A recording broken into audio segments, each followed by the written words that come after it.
There we go. That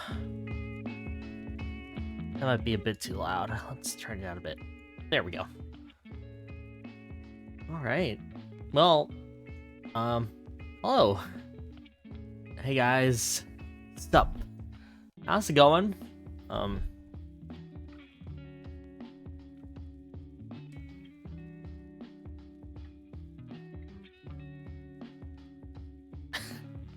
I have no idea what I'm doing right now.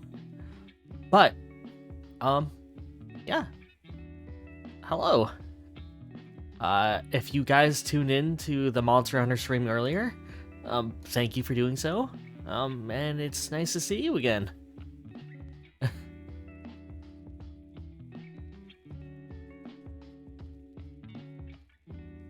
I'm just gonna kind of chill, kind of winding down for the day, making sure that everything's way okay. But, yeah, I don't know. That was wild. I guess I was having an off day in Monster Hunter today. Everything seemed really, I don't know. I felt slower. I felt my reflexes dulling on me.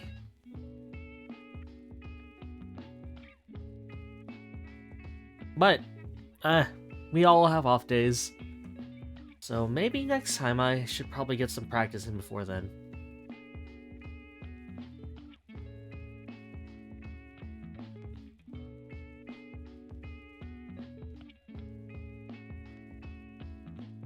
Yo, Vfrit. How you doing? Nice to see you on this night. This fine night.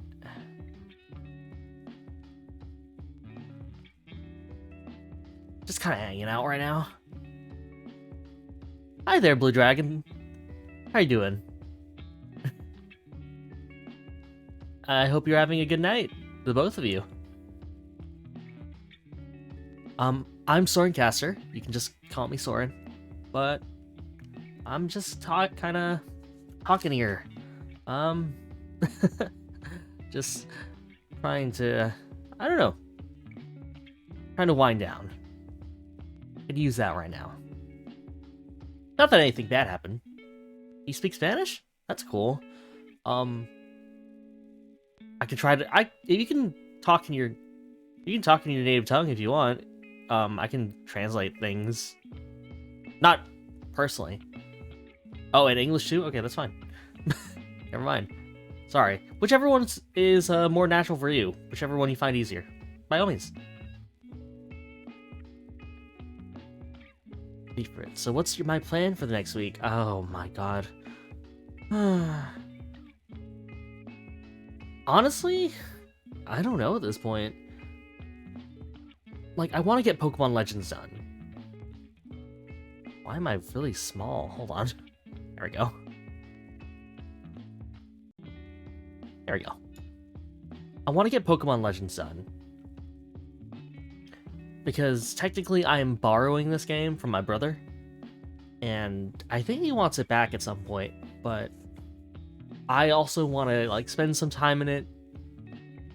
You know. How am I? I'm doing pretty fine. I'm just a bit tired. I want to talk about things, kind of like just get... I don't want to play a game right now. I just kind of want to talk, get things out of my head, and, you know, bounce it off people, and, you know, just interact with people. It's been a while. But yeah, I want to basically finish up Pokemon Legends. Hopefully get back to Disco Elysium at some point. I don't know if anyone really was looking forward to that, but I am really interested in the plot, and I think the Twitch integration's really cool. So I think that would be a fun thing to get back to. Let's see.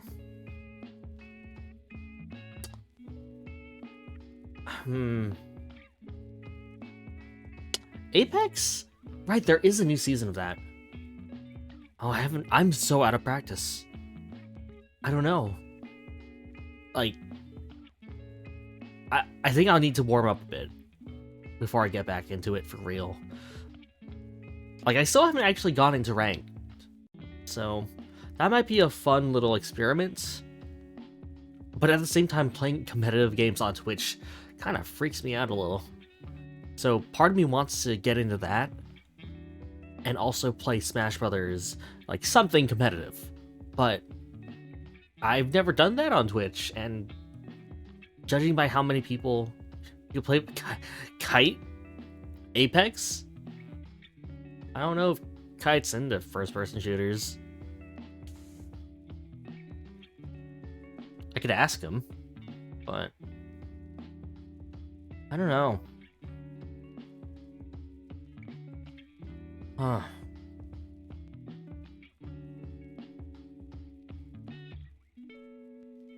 Yeah, I don't know. I want to get back into Apex, but at the moment, I'm kind of fine. What am I doing recently? I'm playing Monster Hunter, I'm playing Pokemon.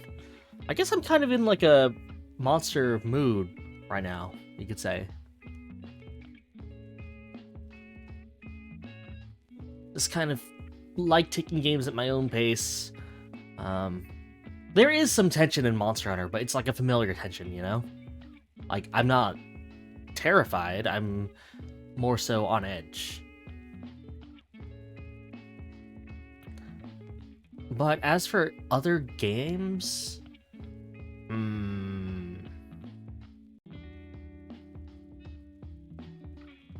Animal Crossing? Yeah, I don't know.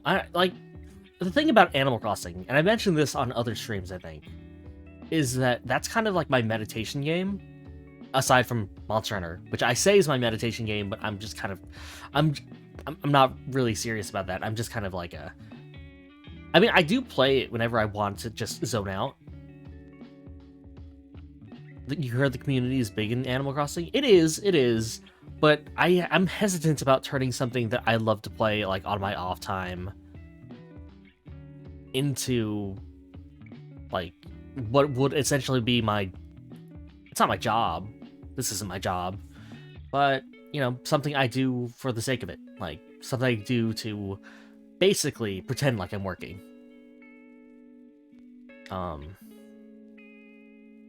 It's the same reason I'm not playing Final Fantasy on stream, because I go to Final Fantasy whenever I need to just relax and pretend I'm in a different world.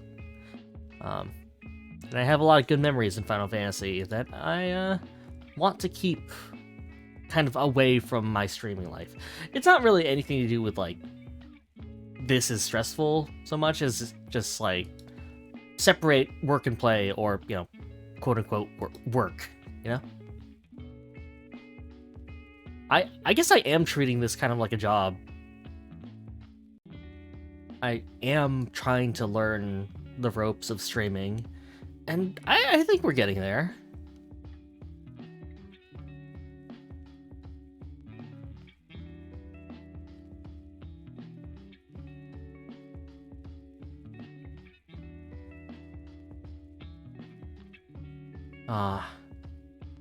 Man. Sorry, I talked about Final Fantasy, and the Final Fantasy live letter is happening right now, and I did watch a bit of it, and it hurts. It still hurts. They're talking about lore stuff, and they have revealed some things that I didn't really think they talked about, but it hurts so bad. So bad. Alright, hold on.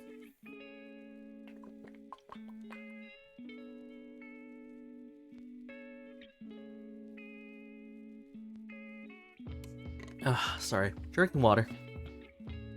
Live letter? Is that like Nintendo Direct? Kind of. Basically, every few months, the people behind Final Fantasy XIV kind of open up their creative process and what they can expect to come out in the future patches. They're very open with how the game is developed, which has helped foster really good relations between the audience and the team behind the game. Like buffs, like buffs to classes, all content that will be coming soon, all content that will be coming like years later down the line, like 10 years later, as well as just answering lore and like how so and so works out in the world of Final Fantasy or Eorzea.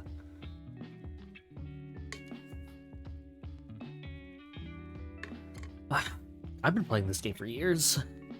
That's really weird to think about. Like a continuous story. Man. Doesn't even feel like it's been all that long.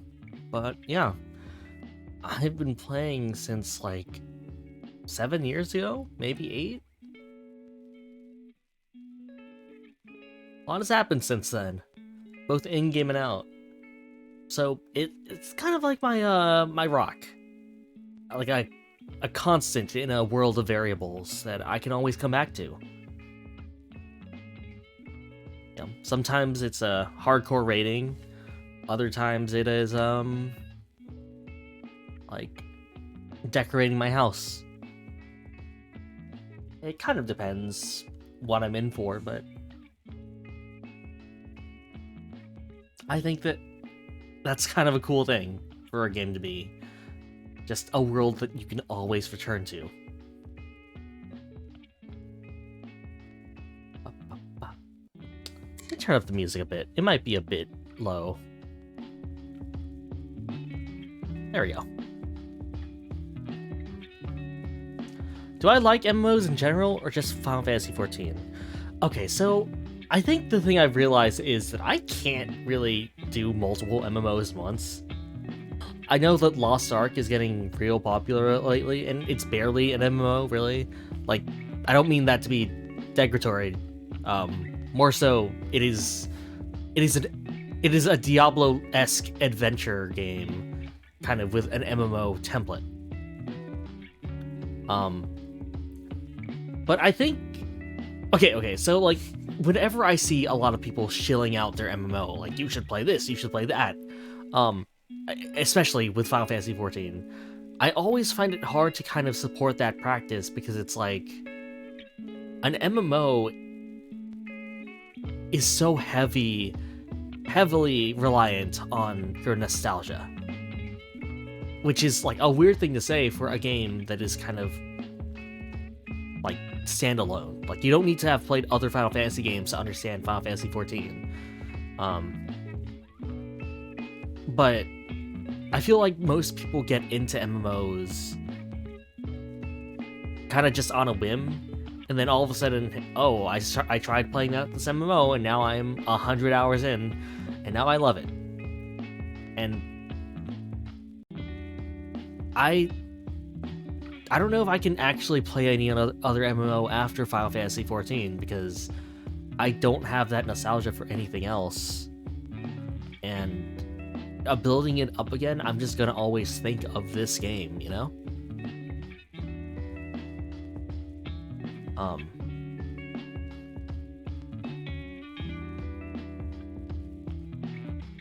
Like, I've tried out other MMOs. A long time ago, a friend of mine wanted us to kind of jump from MMO to MMO to kind of get a feel for what could be out there. And what I found out, I don't like most MMOs. I really don't. I think that the idea of playing a game with multiple people is kind of overrated, especially when it's like random people. A bunch of random people.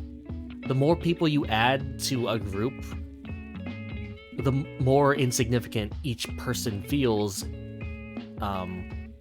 when you're fighting something like a big boss or something like that. Like, you are contributing less and less with each new edition. And so I used to think that seeing like dozens of people fighting the same giant monster was like really cool and actiony and like, that's amazing. But now I just think of it of like, any one of these people could die and it would not matter. This thing would go down at the exact same rate. Exactly. Like, and I think that's where we come back around to Final Fantasy XIV, is that it is a game, it is an MMO with a single player, like a triple AAA single player experience mentality, where you can kind of do it by yourself if you actually really want to. And so while I appreciate things like the community, I myself don't really partake. I just kind of like knowing that I am a part of something bigger, while not really having to interact with that. They added in NPCs that you can take with you into dungeons. So you basically don't have to play with other people at all. Which, you might think would be weird for an MMO, but now it's like the top best MMO out there right now. So I'm just like, was it ever really about playing with random people all the time? I don't know. I don't think so. Perfectly fine doing things myself. Or with close friends. Man.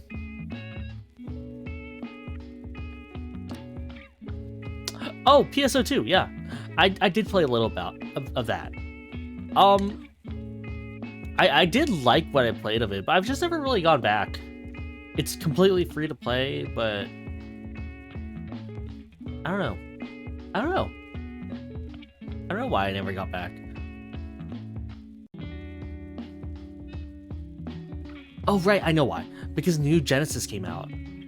Like, I've wanted to play PSO2 for the longest time, but then New Genesis came out, and I was just like, okay, do I continue on with PSO2, or do I just go straight to New Genesis? What do I do here? What's the play? And also, the people that I used to play with, we kind of had a falling out. Not really falling out, we just stopped talking. Not really anything serious. That's just how it ended up being. So, I just kind of had no real drive to keep going.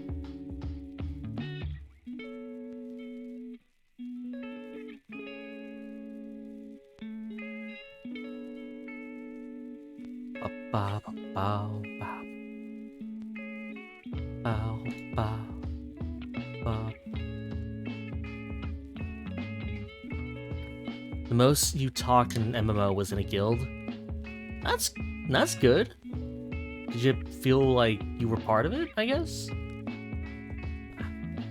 I have a hard time with bigger guilds. Oh, you were in a guild for half a day and left? Yeah. Yeah, I've been there. Played City of Heroes. That was basically my experience with that game. I was so young back then. I had no idea that the people I was playing with were actually other people. Ah.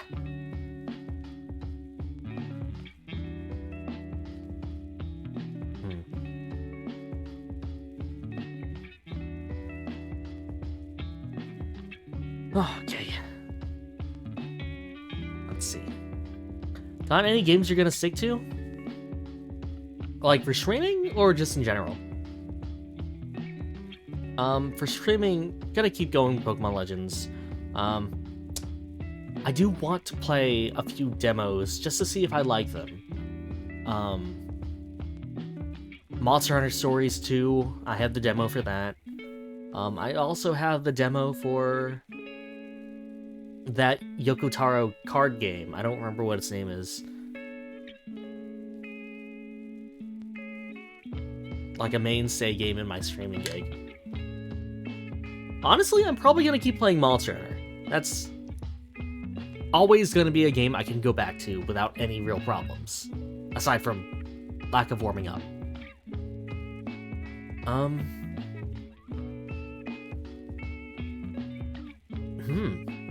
And it's also really the only game I play that I could play indefinitely. A lot of the other games I've been playing on this channel, quote unquote, are story-based games. Man, I still keep thinking about 13 Sentinels and how that was so long ago at this point. Man. Like, I really like playing games like those, but out of streaming, they don't really have they don't have a long shelf life, I guess. I can get done with one of those games pretty quickly, all on my own. So playing it on stream is more like extending that game for maybe 3 times as long as I would take to finish it normally.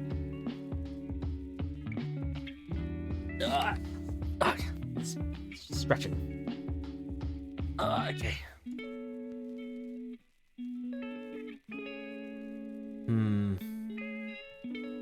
I should probably advertise the stream a lot more. It's just a talking stream, but who knows? Might get people who would want to be there. Apex is a really good community if you're wondering.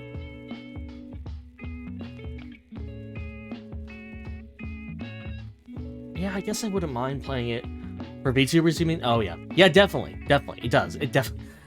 Sorry. Like, you had me for a bit there. But, yeah.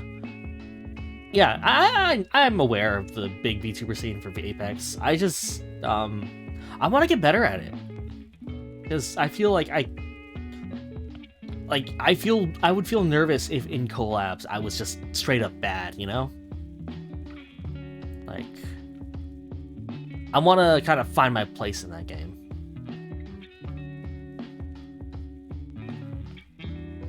Like, I've always been bad at first-person shooters when it came to like twitch reflexes, as well as kind of tracking, like holding my cursor over the enemy while they're moving and while I'm moving. So I've actually kind of been practicing that in the training lobby of Apex for a little bit, not a lot, definitely not recently.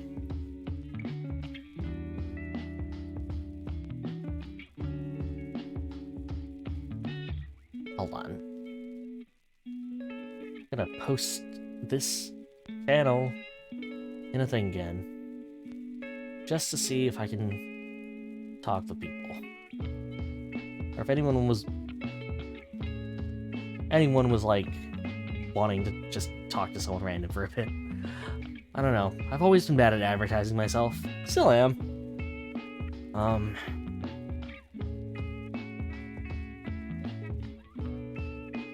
I would like to change that. Yeah, I want to get back into Apex really bad now, but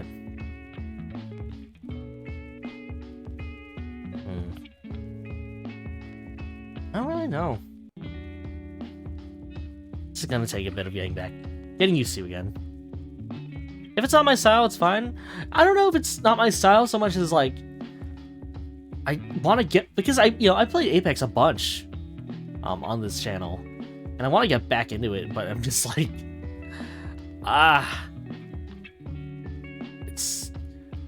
it is not a game I can like.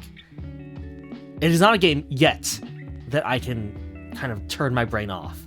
I mean, by definition, a first-person shooter, a competitive game like that is not a game where I should be turning my brain off.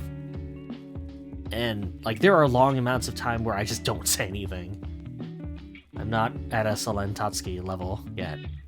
Not yet. Monster Hunter. Definitely. Apex. Not yet.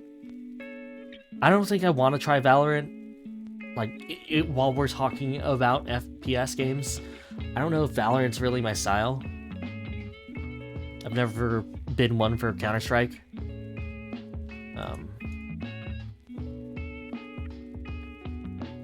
As gamer mode turns us silent.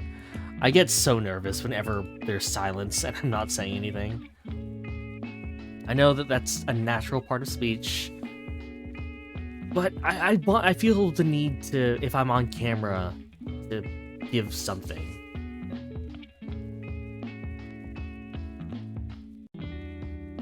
That's a cool icon. Sorry, I'm just looking at someone's thing. Hold on.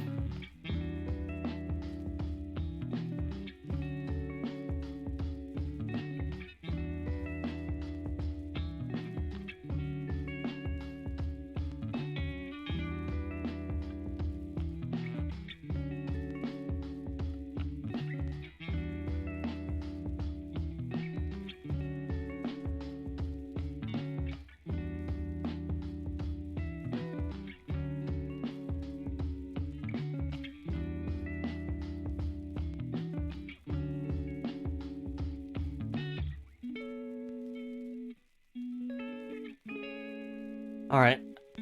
I said something in a public Discord. I don't really know if anyone's gonna come, but, you know, I tried my best. Ugh. Let's see, what other things do I want to talk about? I do want to play more games with my viewers. Or, at the very least, make more friends. I've always been super bad at, like, reaching out to people like that. Like, there are so many people who are in my chat regularly, that I feel like I owe it to myself to actually... Like, I owe it to myself to actually reach out and, like, establish friendships, or at the very least connections. I don't know. But, I don't know. It's always hard.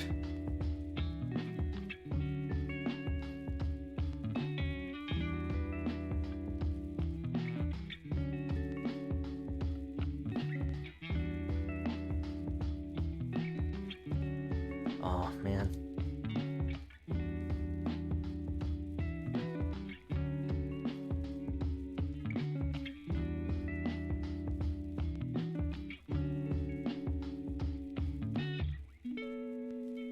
It's fine, dude. Just ignore people like you do.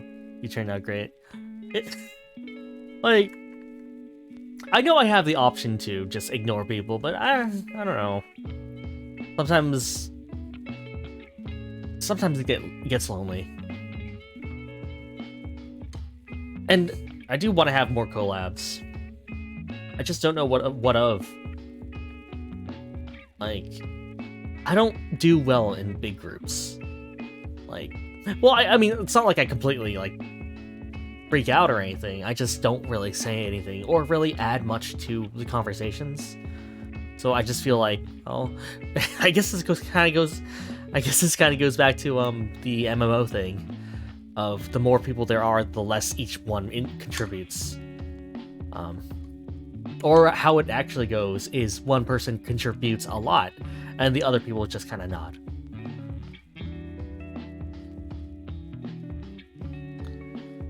Yeah.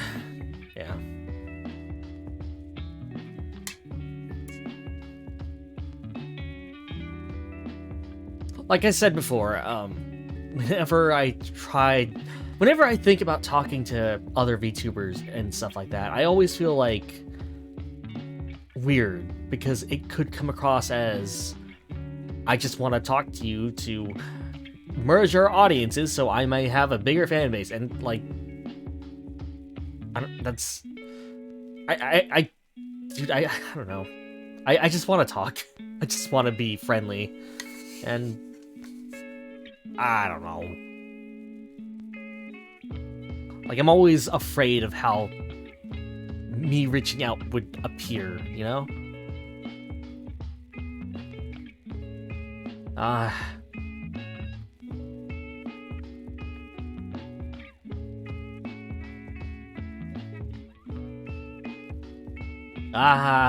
Okay. Let's see. No, don't think like that. Yeah, I want to get out of it. But the whole idea of networking just chills me to my core. Like, I don't want to network. Like, if people like me, they'll like me. If they want to watch me, they'll watch me. I don't want to, like, be friendly with someone just to... Don't think of it as networking. Yeah, that's probably the best idea.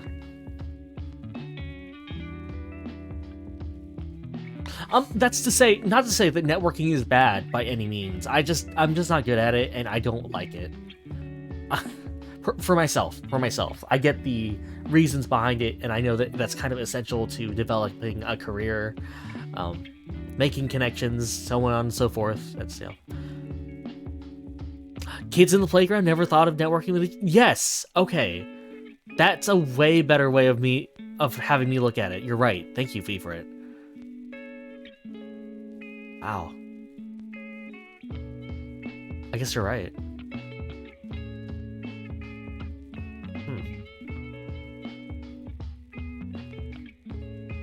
That's a really good way of thinking about it.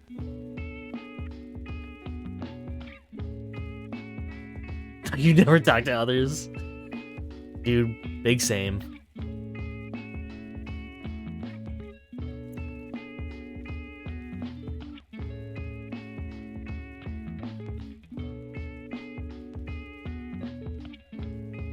Oh, man.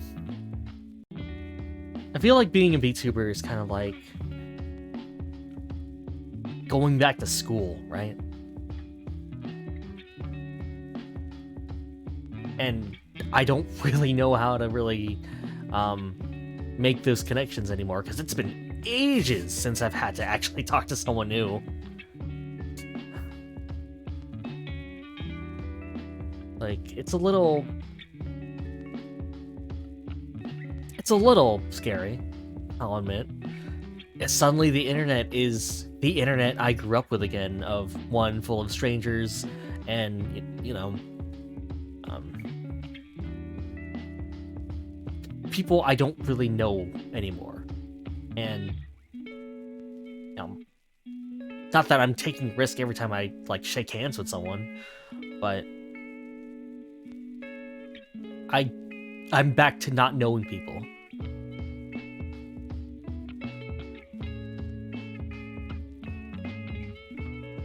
Like, I don't have prior connections here. Where did our desire to talk to others go when we grew up? Humans are social creatures.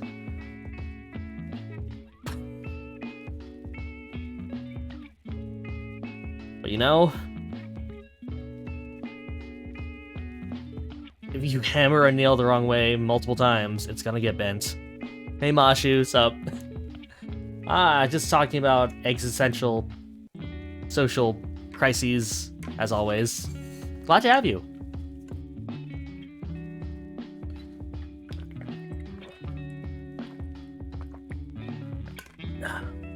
Good old water.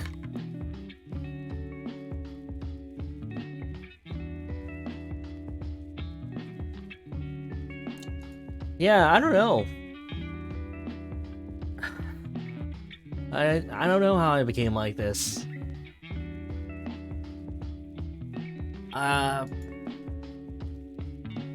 Because I've never really thought of myself as, you know, a hardcore introvert. But, you know, maybe I am. Maybe I actually am.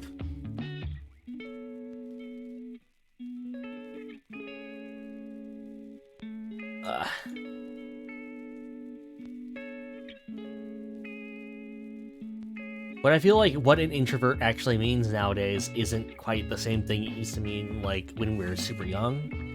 Like, it is not being the shy person in the library who can't talk to anyone else. It is, like, the internet has changed that, you know?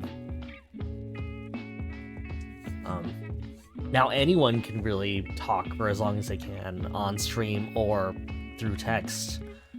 And it just, you know, anyone can kind of throw out their opinions. You're an introvert.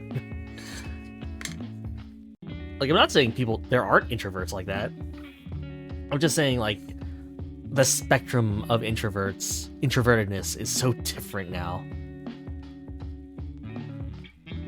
Like, I like talking to a stream. Not that talking to real people is, like, something I am wholly against. It's just exhausting.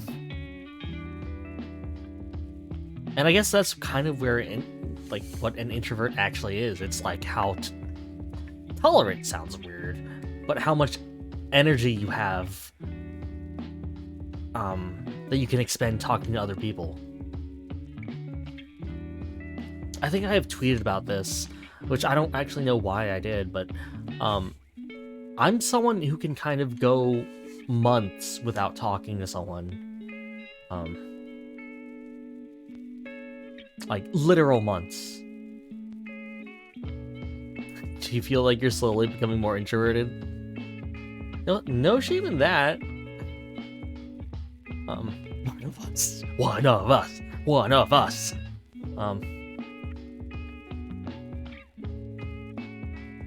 Like, I'm someone who like I could talk to someone for maybe a whole month, and then I would just not be able to talk to them for 9 months. Not because of anything they did or anything I did, just because I never felt like it. Like, and I wouldn't be necessarily against talking to them. I just wouldn't, like, I guess I wouldn't reach out to them, which is probably a bad thing in all things considered, but, like, okay, I have this friend that I grew up with, right? He used to be my neighbor. Because you run out of things to talk about? I guess to some degree, yeah. Like, I get exhausted and I don't really have much to say other than, like, hey, yeah, I certainly did talk to you yesterday. No, nothing new has happened. Everything's still the same. Like, I have this friend that I grew up basically with. He lived next door to me, and he was kind of my best friend in high school. I only really talk to him maybe 3 times a year now because he is going through some. He's doing normal adult things now, and I'm doing this. I'm talking to you guys on the internet.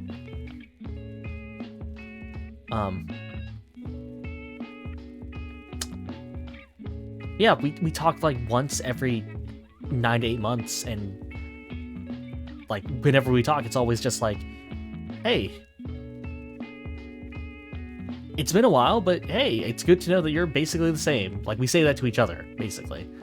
Of course we're not, but when we talk to each other, it's like we basically picked up where we left off, you know? And that's kind of a different plane of existence, practically. But that's basically kind of the basis of what I consider normal in, like, a friendship. It's not really something high maintenance. It is something where you can just kind of talk to them whenever and, you know, catch up. Things will be fine. Guess this kind of goes back to Final Fantasy.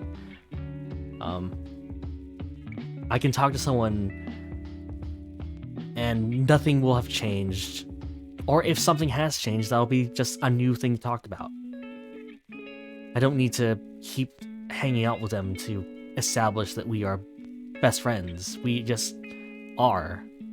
Because we've already put in those hours of talking to each other. I don't think I got heavy. They're the best. Yeah, I think you're right. Those are the best. Rare. Definitely rare. And definitely, like, a lot of investment has to be put into it. But, yeah. I don't know. I think that's why I have a hard time making new friends. Like, a lot of new friends.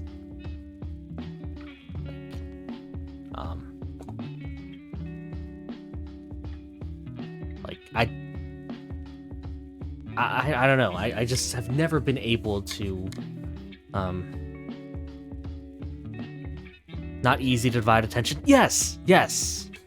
Like, if I meet a bunch of new people, it gets hard to, like, just talk to all of them, and at that point I feel like I'm just kind of an outsider. One of your closest buds you barely message, but every couple months we hop in a call together and at times have 9-hour calls. Those are the legitimately best friends. Man. That is so bro. That is so bro. Like,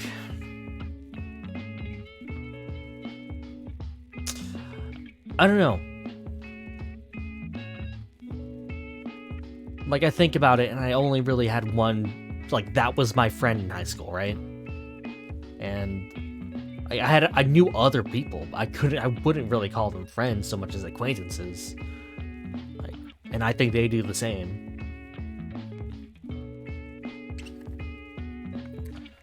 More water.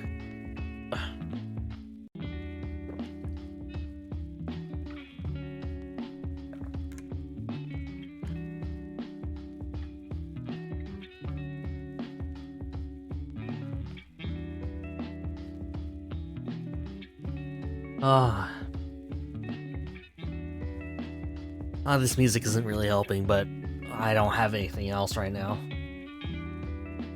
Hope you guys like it. Hope it's relatively chill. Relatively easygoing.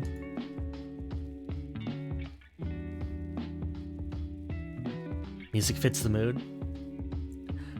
I'm happy. I'm glad I can cultivate a mood.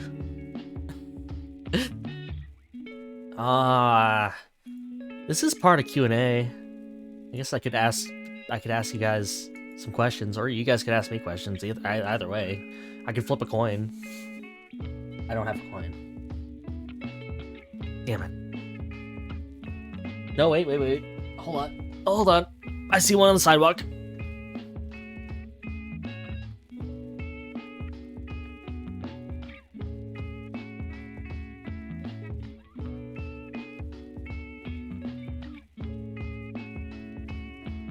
The double-sided coin. Of course it is. Do I have money in my wallet? Where's my wallet? Oh god.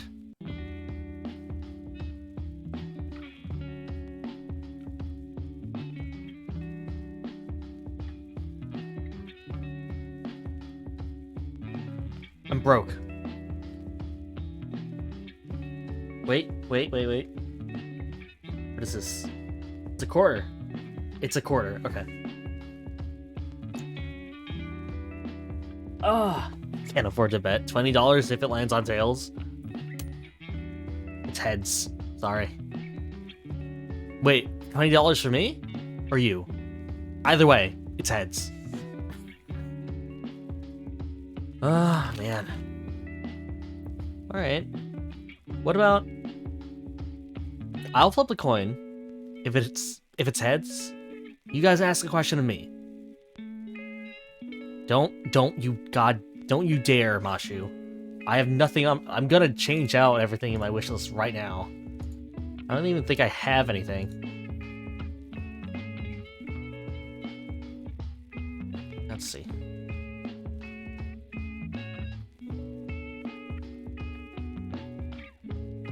Get rid of everything on my wish list. Literally everything.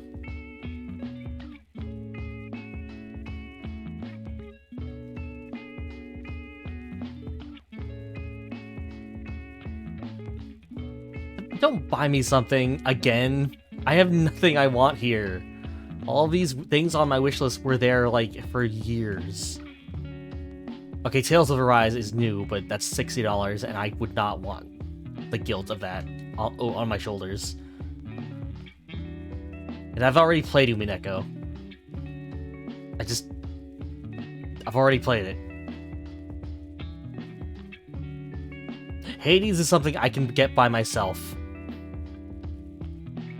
Fate Stay Night game is in that wish list. I actually don't know much about Fate. Like, weirdly enough, that is the one, like, very anime weeb thing that I just never, like, had the chance to get into.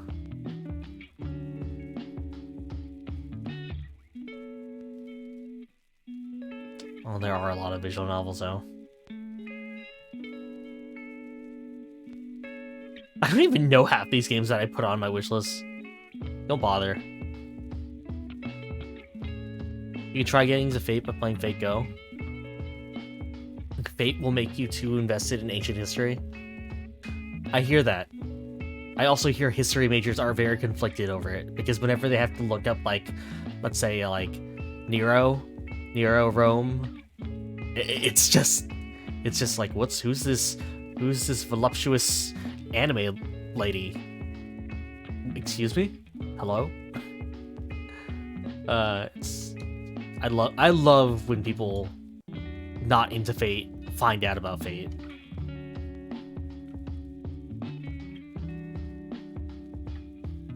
Alright. If it's heads, I'll ask you guys a question. If it's tails, you guys ask me a question. I feel like there's a better way of doing this. I love how we weebs broke Google. Honestly. It's worse if you search for Astolfo. It's only Fate lore. Trust me, I've seen so much of Astolfo at this point. Alright. Heads, I ask you guys a question. Tails, you ask me. It's tails. Maybe this is a weighted coin. You guys get to ask me literally anything. There's a better way of doing this. Hold on. Coin. Why is my hair purple? I was born like this. Is it like a Harvey Dent coin? Like the coin he flips, or the coin he tries to kill people with? The one that's like in Batman's Batcave.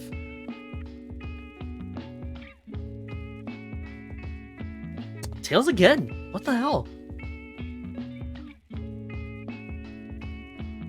Hold on, I feel like there has to be like a browser source I can use. Turn-by-turn basis? You know, that's smart. Let's do that. This is how we learn Soren is Harvey Dent.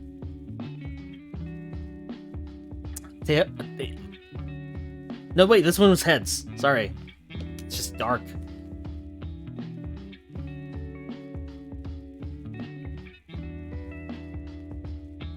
Yeah, sure. We can do a turn-by-turn basis. Who starts?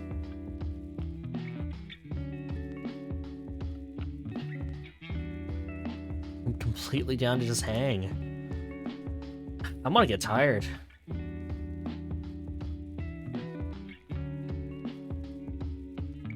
Okay, then I'll start. I'm the stream host. I'll ask you guys questions. That sounds fair. As to begin with.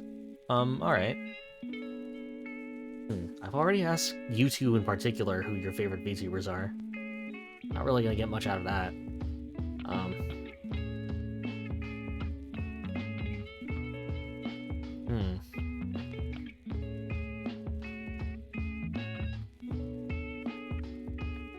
Wait, you haven't heard Mosh? Oh, I get. Okay, Moshu. What's your favorite who's your favorite VTuber? Who you like?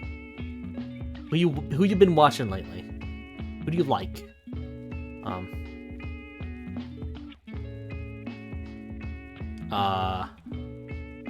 We're listening. You have the floor.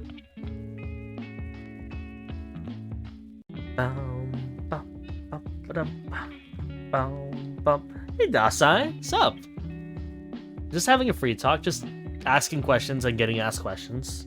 The huge. This is actually kind of my first free talk. So, feel free to just hang out if you want. It's all coming together. But the Hollow EN, right? Oh, Kiara, of course. Recently, you've been watching Nina Kosaka a lot. Ooh, yeah, we're just talking about favorite VTubers, Dasai. Nina, that's an interesting one. You like Alira? I also like Alira.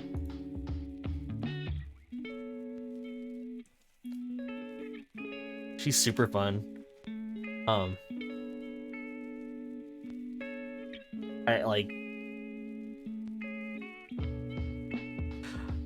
I feel like Alira gets like so into like literally everything she does, and it's so fun. Nina Mashu, she's a very interesting VTuber. You tried watching Selene, but that made me try playing Apex seriously. That was a wake-up call. Sukino Mito recently made an AI of herself. I saw that! That's such a genius thing! She basically... Okay, sorry. I don't want to spoil it for anyone who wants to look at it, but what she did is basically, she put herself... She entered prompts into an AI-generated thing, and... Oh, that's such a smart idea! I want to do that right now, actually. Let's do that for fun. She does, and her reactions are the best. Nina's cool too. Watch her Phasmo streams with the Gremlin children. Haven't heard. You should check it out. Ian has such a weird energy. I'm all for it.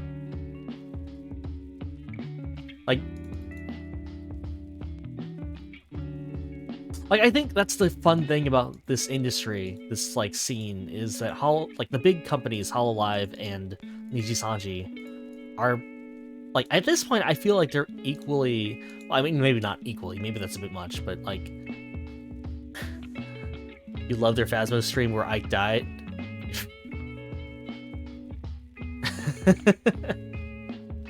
God. Yeah, it's like,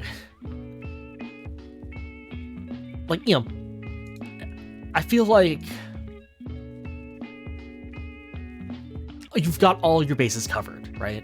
Not even just because of Hololive and Nijisanji's slight differences, but even the more drastic differences in between their own, like, talents, right? Like, let's see. Yeah, definitely. Like if you like watching cute anime girls do cute things, then, you know, you have people like, let's see, like Rosemi, right? Rosemi Lovelock, or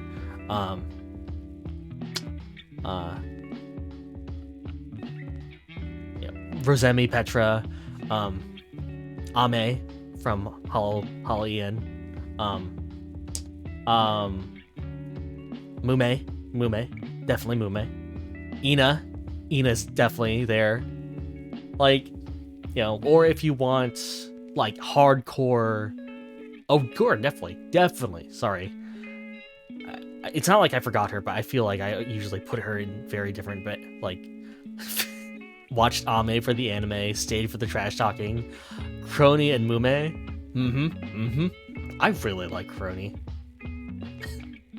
Like, Crony's voice... Crony's voice is amazing. Like... And I feel like she does the deadpan really well. Oh, sorry. She does deadpan really well, and it's like, it never feels like, you know, she's bored. It just feels like she's like, that's her normal state of being, and it's great. I was like, you need to watch Crony again. She's so fun. I super appreciate everything she does. I've already talked about my favorite VTuber, but I'll say it again just for posterity's sake. I really like Pomu from Nijisanji En. I think she's fun, and I think she is very creative. You've been binging a lot of Niji En these days, but Crony is my favorite to go back to Hololive. That makes complete sense. I cannot fault that. Pomu, she seriously is. I don't know. I think, like, I don't know if I can, like, okay. I was kind of in a bad place, like, when Niji En kind of debuted. And, you know, I was still kind of in that bad place for a long time after that. But I think it was when Pomu took her hiatus. It was right before then that she did a bunch of streams, just kind of to to send her off with like a bang, just for like her hiatus. I mean, like, she had her Akihabara dating stream, where she basically took her stream, her chat to Google Earth in Akihabara, I think. And she had her karaoke stream, and, you know, karaoke streams aren't really, like, karaoke streams are wild, and I was just kind of watching out of, like, I never really watched Pomu before then, I watched her on and off, just to see what the Ian branch was doing. I kind of checked in with everyone, not really kind of pledging my allegiance to anyone in particular, but I was kind of down in the dumps, and I watched her singing stream, and here she was singing at the top of her lungs with all of her heart, even though I'm sure that as someone who had to go on a hiatus for health reasons was somewhat scared, somewhat nervous, but she was still out there doing her best. And I don't know, I've never really been one into the whole idol kind of stuff, but I get it now. God, I don't know how this comes off. I swear I'm not like a weird gachi fan or whatever you call people like that. Nah, you kind of get it. All right, cool. As long as someone does, that's all I need. Yeah. Ugh.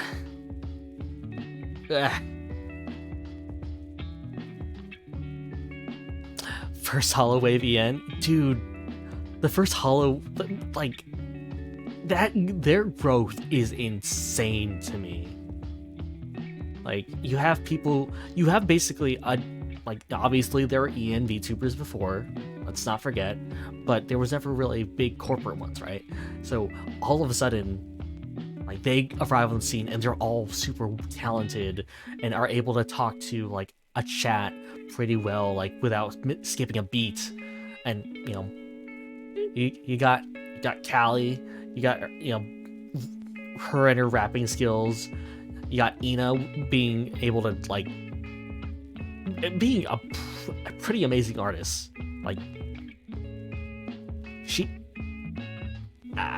That's not up there. Callie's debut was something else, right? There's the meme with Gura zooming past literally all of Hololive to the initial D. She skyrocketed super fast. And here's the thing, I never watched Gura that much, so I couldn't actually really say, I'm not saying, I do not say this to discredit her or anything like that. I don't know. I have not watched a lot of Gura. I don't know why.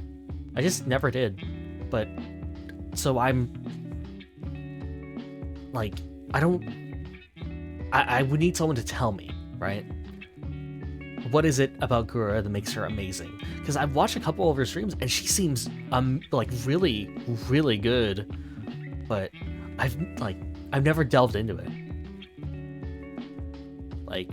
I have a brother, and he's the one who got really watch her sing. He'll kind of get it. Oh, you're right. She's an amazing singer. How did I forget that? When you're doing something else, try listening to her stream. Her personality is super down to earth too. Oh, you guys are the experts. Dang. I should watch her more. Also, her previous persona was already big, so I'm sure there was a lot of carryover. That makes sense. I am not affiliated with any big company, but just to stay on the safe side, I like to not get involved in past lives and stuff. But, and I also don't want to no, that's maybe a bit. No, you won't mention it. Yeah, I know.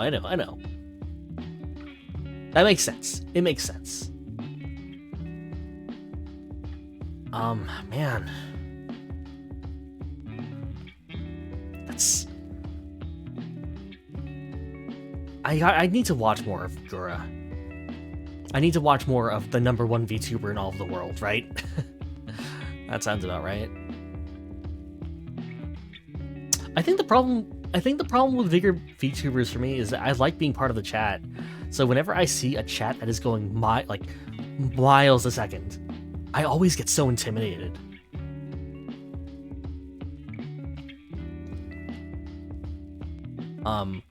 I recently experienced that with Vox Akuma, if you guys are aware. When the chat is slow mode, but it's still going light speed, honestly. Lexium, let's go. I mentioned this, but I was on Fox's streams, not as a person, obviously. I was not a guest or anything, but I fought him in Smash. He beat my ass in front of like 4,000 people, and they cheered, and that was fun.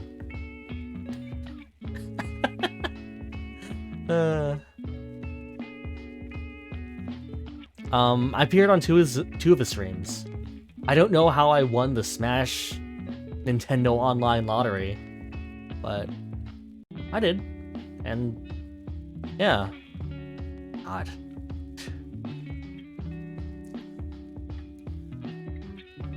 Like,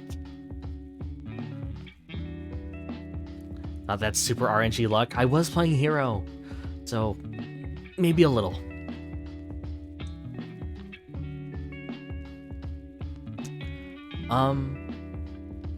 Sorry, this was supposed to be a Q&A stream. I should be asking you guys a question. Do you play a gacha game? Gacha luck? I don't know if I'm really into any gacha games at the moment. We'll see. Another person I really look up to is Soren plays FGO, gets the Varus on the first pull.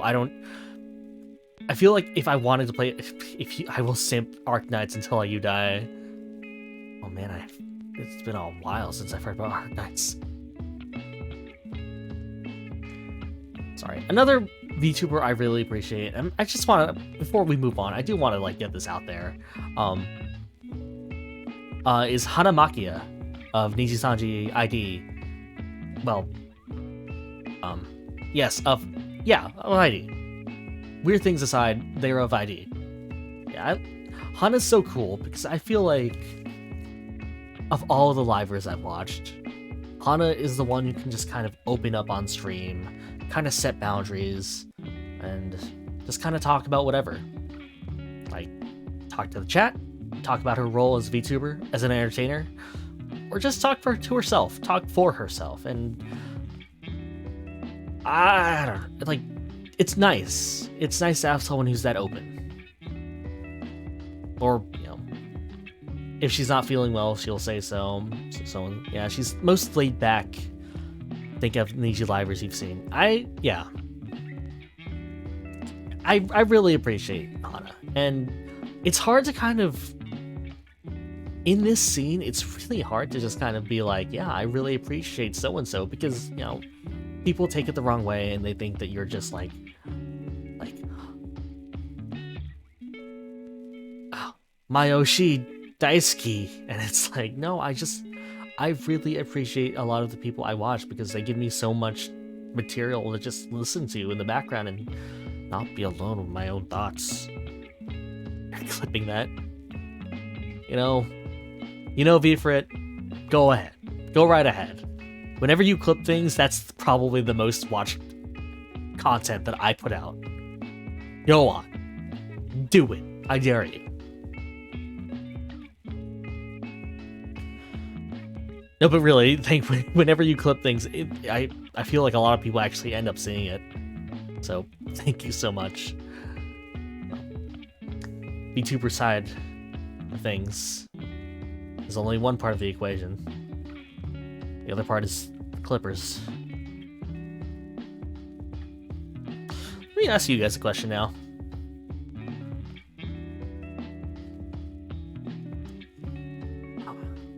Let me think. Let me think about something real fast.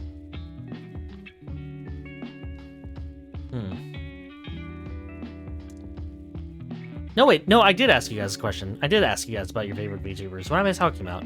You guys asked me a question now.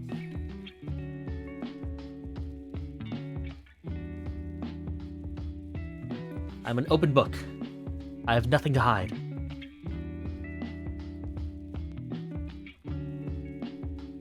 I am Soren Caster, the eldest of three.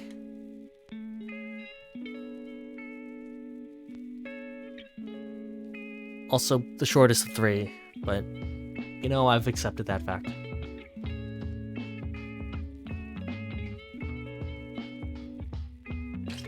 Pressure? No pressure at all, friend. Just having chill times. I like talking to the meanwhile. What's up, Pebble? Yo. Just hanging out. Just talking. Wait, you can get shiny alphas in this game? Wow. Jesus. Just talking about favorite VTubers. Or a lot of other things. Favorite Pokemon game? Oh, man. Okay, so I started with Ruby and Sapphire, but I actually don't hold much affection for those. I like them. They were my first games, but my heart. The dude's the. Okay, fine. The dudes are good. I will admit. My favorite Pokemon game is actually Black and White. Black and White and Black and White 2. I like Black and White, the original, because I thought, like, oh, they are going to, like, here's this. Okay. Because I really liked them because it was such a drastic change of setting. And spoilers for Black and White, but the reoccurring thread of Team Plasma kind of pays off in a big way, because once you get to the Elite Four, you don't get to complete the Elite Four. Like, once you're about to battle the final guy, the champion, that's when the bad guys attack and kind of spring their diabolical plan onto the world. And it was such a big twist when I was younger that it kind of stuck with me.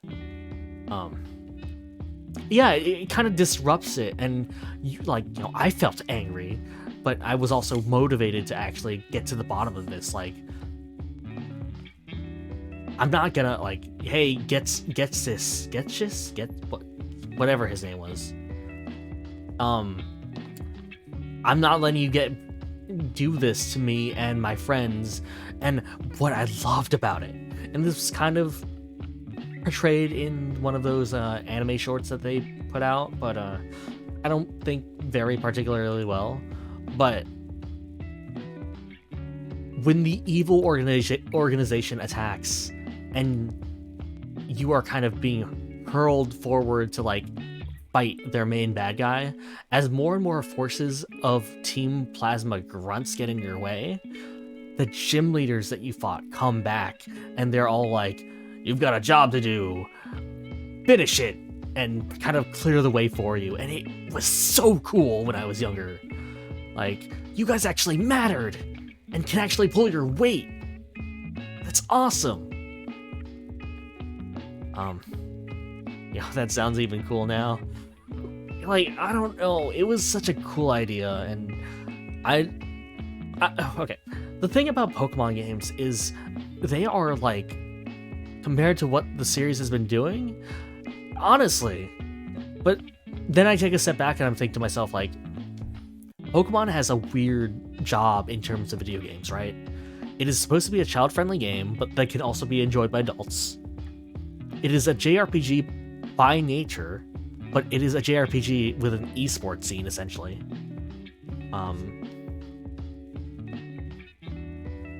And Pokemon itself was originally meant to be a very small, but, a small pocket experience, but has obviously become something huge with a cast of, 1,000 characters at this point? Pokemon itself is such a bundle of contradictions that it's amazing to just kind of witness it exist at all. I like Pokemon as a JRPG with a plot. So I like the games that kind of focus on that plot, which aren't the most popular games. like Black and White 2, and Sun and Moon. I can leave out Ultra Sun and Moon though. I've actually not played that one, and I don't know if it can really improve upon Sun and Moon because I really love those games. And from what I've heard, it does try to change things, but I don't know if it's better. Sorry, that's my own opinion, but yeah. Ah, man. Pokemon's such a weird franchise to think about. You don't know about the plot too much in the Pokemon games? They're not great. Except Pokemon Mystery Dungeon. If you have any Pokemon game to play for the plot, it is Pokemon Mystery Dungeon. That game is amazing. You played to all the way up to the one based on France. Black and White seems like the most interesting. And yes, Pokemon Mystery Dungeon. Play it. If you haven't played it, play it. If you have played it, play it again. If they ever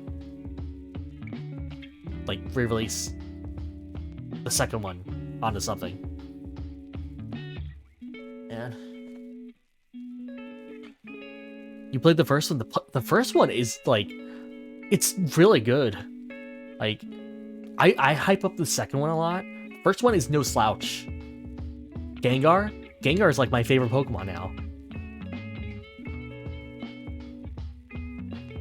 Played Chocobo Dungeon. Does that count? It's about the same. I have not played Chocobo Mystery Dungeon, but I want to. Chocobo Dungeon? Is it Chocobo Mystery Dungeon? Let me check. There's a Chocobo Dungeon? Yeah, there is. There's actually something fun you get if you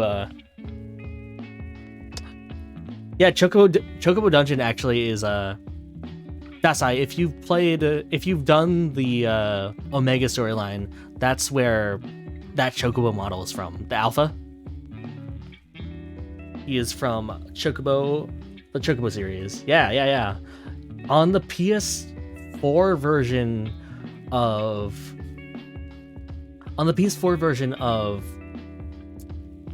the new Chocobo Mystery Dungeon, everybody, you can actually unlock the Alpha outfit for him, and it's literally the model, like the Garland outfit and everything. It's cute. It's adorable. It's so cool. Sorry, what was the question?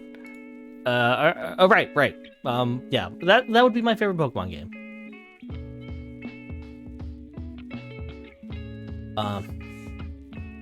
Black and White 2. Black and White 2, the character designs for that are amazing. I don't know what happened, but like I like the Black and White character designs pretty okay. Like the protags, Hilda and Hilbert. But Rosa and Nate are some of my favorite character designs in all of Pokemon.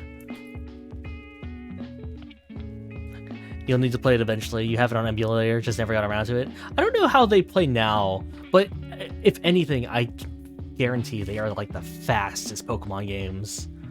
Like those game animations are ridiculously fast. But I prefer Black and White 2. I like the character designs from that one a lot more. Not that there's anything wrong with Hilda and Hilbert, I just like Rosa and Nate a lot. Like, they are very fresh takes on like the player characters of Pokemon, right down to like having different eyes from literally any other protagonist. Yeah. Yes, they are the main characters. Rosa and Nate. Yeah, I like their eyes. Weird. I really enjoy those kind of eyes. I also don't know if they're supposed to be older than your typical Pokemon protagonist, but I'm assuming. I'm just assuming. Ugh. Alright.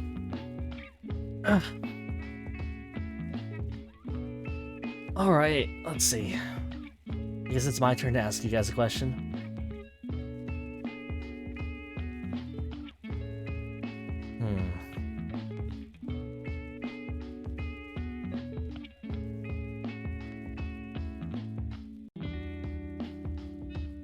Let's see. This is a lot of pressure.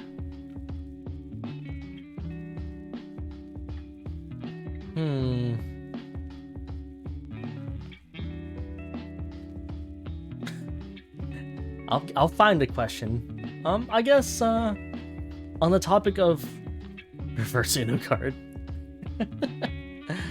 I guess on the topic of favorite characters, do you guys have any favorite characters from video games or anime? Like ones that if I were to ask you, like, who's your favorite character, you like off the top of your head, who would you bring up? Whether it be from your favorite game of all time. I do know yours. You're right. Maybe I should ask a different question.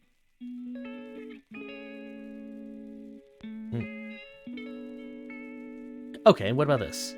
Favorite character from the most recent game you played? Ask Dasai. I think that question still applies. Never thought about it actually.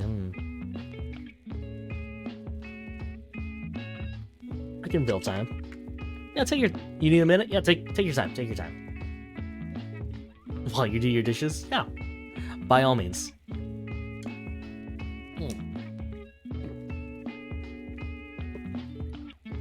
Love me some water. I don't know if I'm gonna get tired from doing this stream, but we'll see.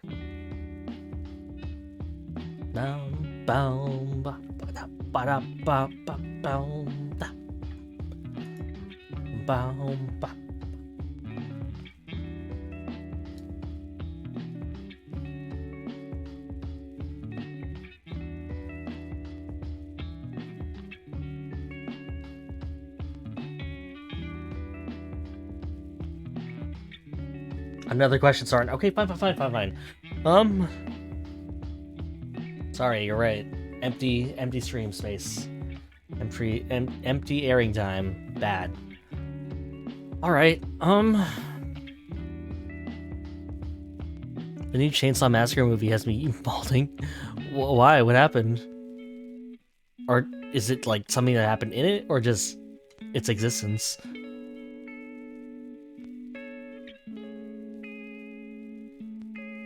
Uh-oh. Someone survived getting gutted with a chainsaw. Honestly, that's fair.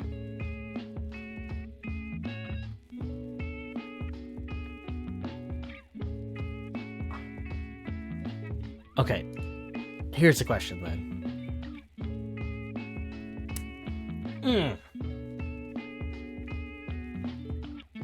Oh my god. Sorry, it's alright. Saw something. Anyway, here's the question then.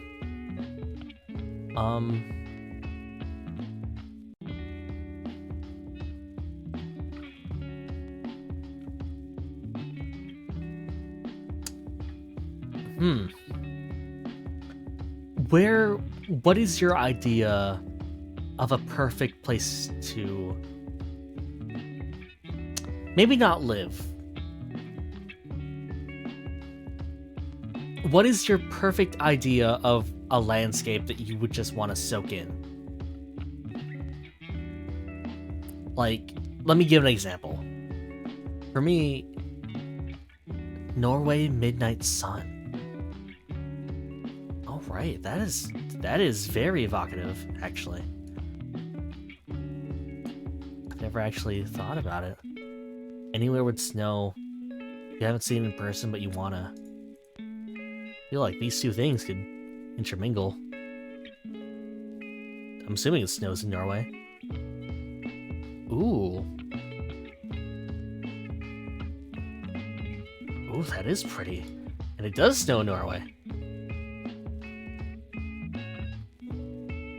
Oh, this is like a scene I've never even thought about.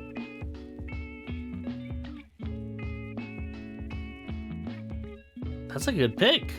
Both of you guys.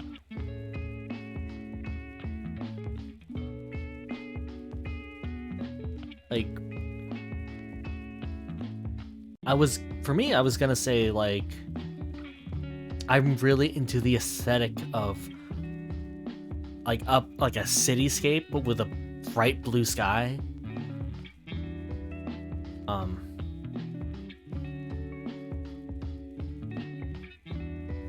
Wow.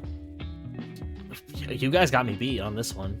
This is a lot more naturalistic.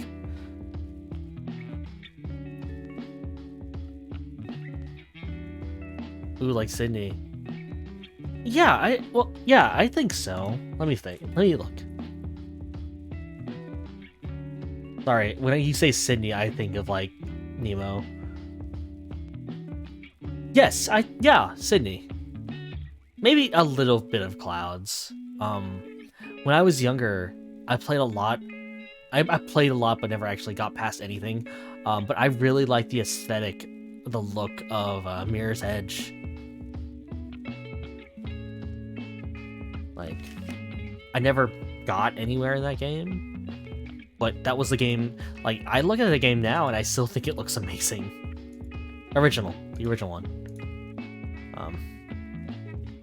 The soundtrack was so good. It was like, I put on that OST whenever I go out for running. Hear the opposite, dark city with neon lights.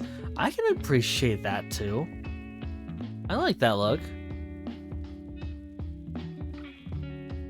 I think the thing is, I lived there, you know?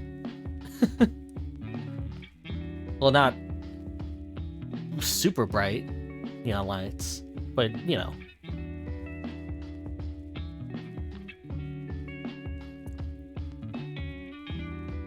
I wasn't born here, but I did move here. So, I understand. Just kind of driving in a car in the back seat, looking out the window, tinted glass, seeing all the neon lights of the city just kind of pass by, wondering what might be in those buildings, the type of people, the establishments, but like never really knowing, only having single words written in neon to go off of, wander in your mind as it slowly passes out of view. You want to live in a 90s detective anime? I can appreciate that. I watch Conan. That's probably not the anime you're thinking of. As a victim. God. I don't know if that's living. Heck yeah. Oh, man. Ah, hold on. Okay. I should probably actually mute when I drink water, huh?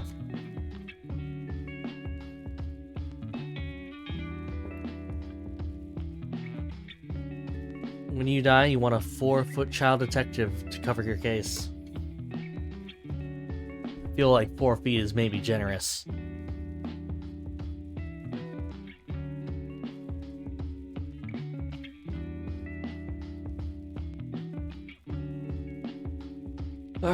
Been streaming for 1 hour 30 minutes already? Jeez, where did time go? Let's see.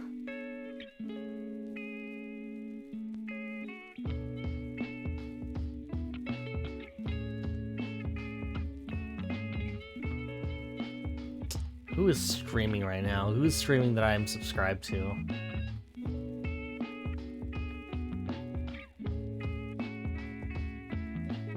Oh, that's Selene.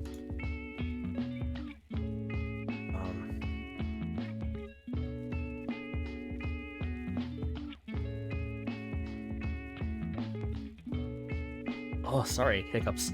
Anyway, all right. I think, you guys. All right, it's your turn. You guys ask me anything you want. I will open up everything. Not my wallet. Not my credit card information either.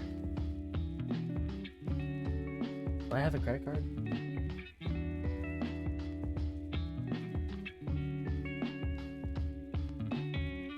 Routine hydrate for 100 points. Okay, fine. If you insist.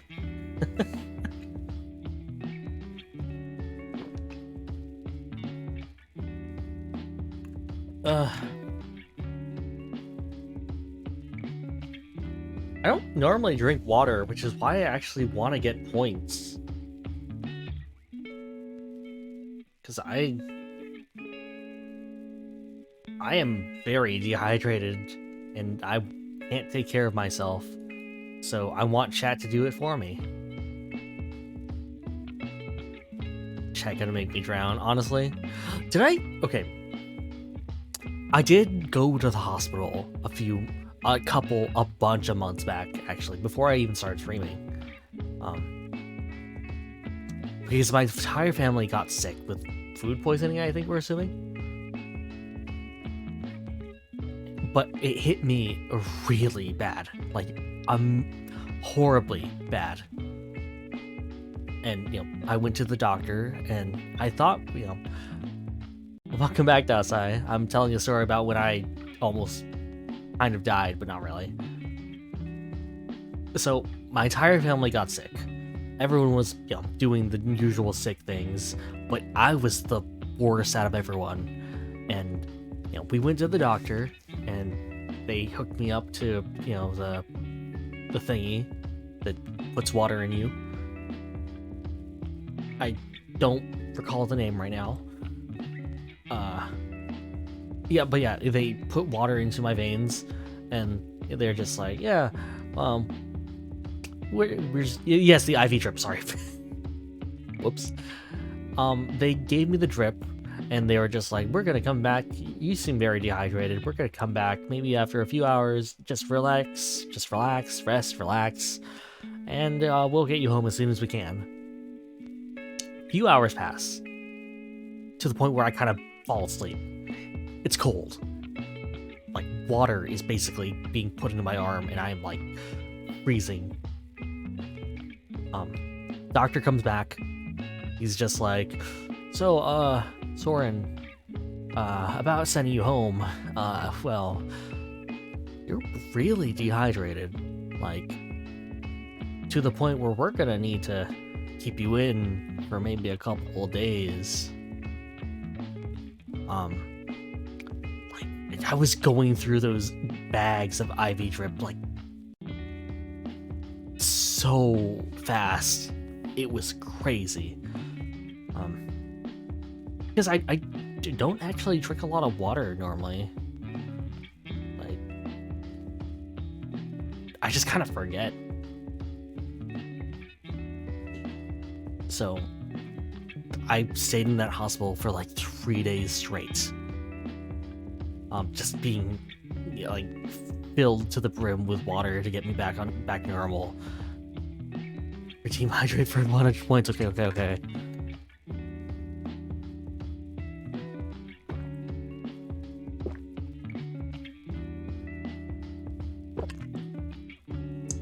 You think you guys are being cheeky, but no, I need this. Okay, fine.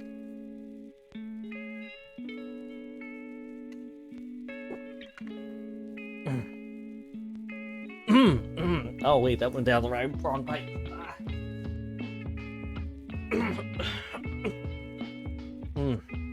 One sec.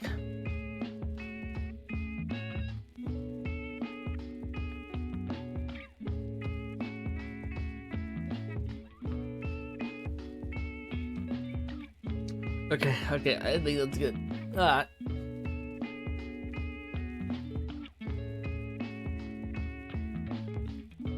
Oh, okay. I feel better. It's the bunny Lebowski.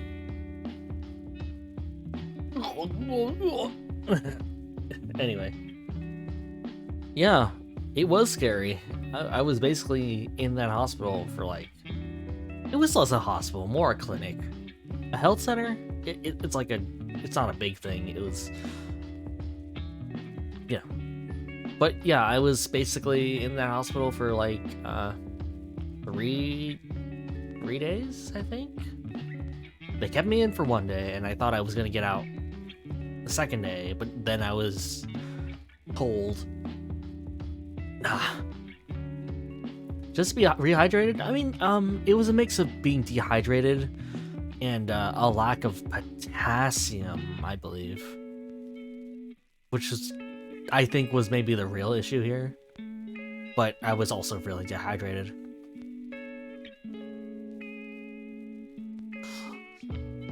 Like, okay, it's a really dumb reason, but I hate drinking water.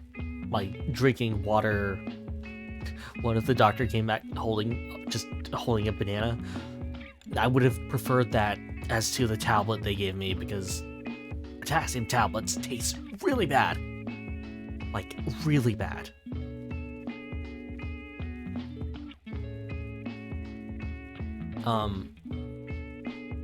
Redeem banana for 100 points.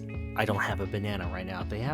There's some in the club. I'll get one when I take a break or when I end stream.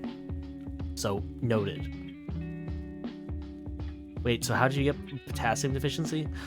I don't know. I honestly don't know. I guess I don't eat a lot of foods with potassium. I didn't even know there are other foods with potassium other than bananas, really. Like, I know now that, like, sweet potatoes have a lot of potassium, actually. So I should probably be eating more of those. And I prefer sweet potatoes to bananas anyway. I have more access to sweet potatoes, I guess.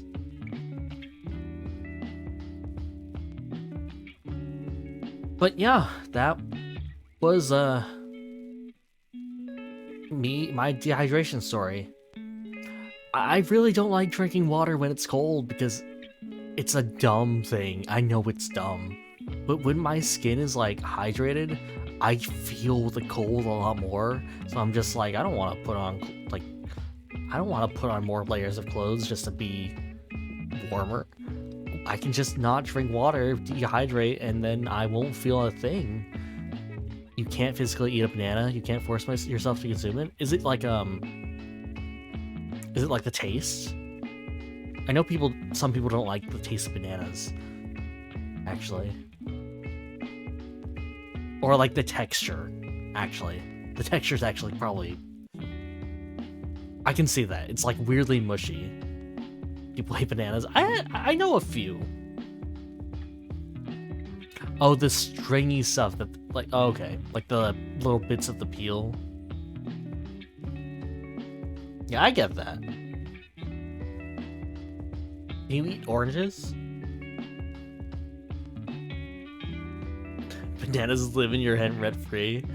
Like, I love bananas now. Like, if there was a fruit that I could eat over and over again, probably be bananas. I love oranges too, but I feel like enough of those and I start, like, the smell kind of gets to my head. Peeling orange is fun. It's a weird thing to say, but it is. It's super fun. I feel so smart when I do it. Like, do it well, I mean.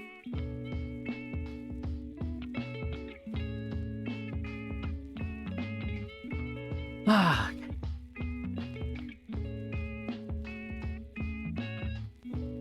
Can I wink? Hold on. You're trying to figure out what came first with oranges, the color of the fruit. Oh, I knew the answer to this at some point. Because it's not like a chicken or the egg thing. There is a definitive answer.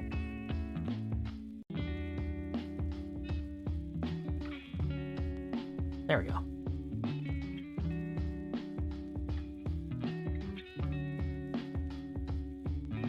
The omelet came first with chicken and the egg. That's a thing I really love, though. I love eggs. I haven't had them for a while, actually. Well, I love eating eggs. Eggs, chicken, favorite foods. No, that's not true, but eggs are just great. They're so versatile. Like, because the egg was created through a gene mix, omelets are made by mixing. That's funny. So many ways you can make them too. I actually like sunny side eggs. Sunny side up eggs. I used to really like them hard boiled, but once I embraced the yolk, like as a yolk, I think it was just like I was set.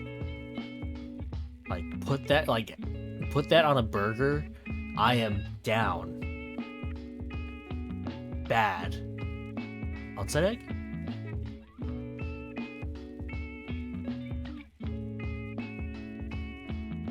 I could probably eat an onside egg.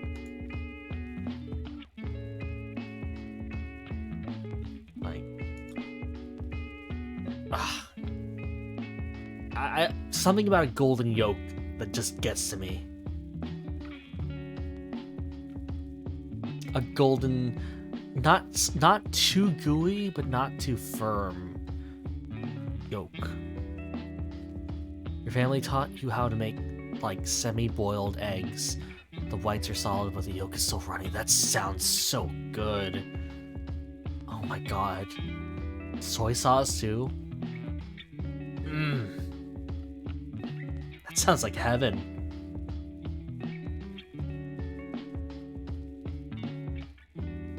Have you seen those boiled eggs that still have the baby chicken side? Oh, balut, right? Yeah, I've seen them before. I've heard some talk of them. You ate one? You want to try? I hear they have texture, like they have a nice crunch. They terrify you. You feel like a monster. Isn't that like a thing in Oblivion? Not Oblivion. Fable.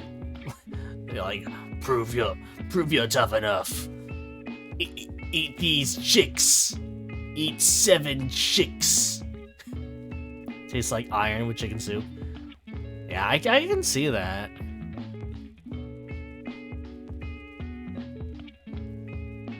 Like, I've always heard that it's like a very nice crunch, but like,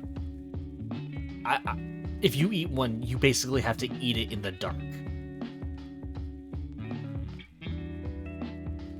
On the topic of weird foods then, oh man.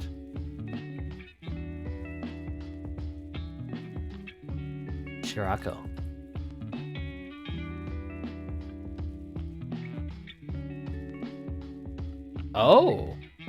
Oh, I've never heard of this.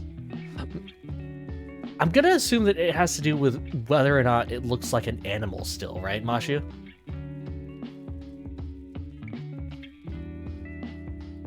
You have to eat balut after staring at the chick's face? Jesus. That's raw. Ugh. Luckily, my friends from Philippines have never,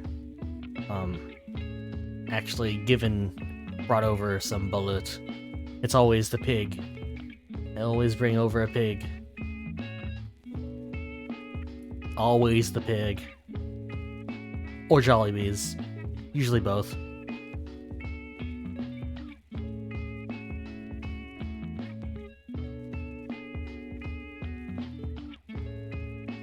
Ugh. Hold on. I'm gonna readjust. Alright.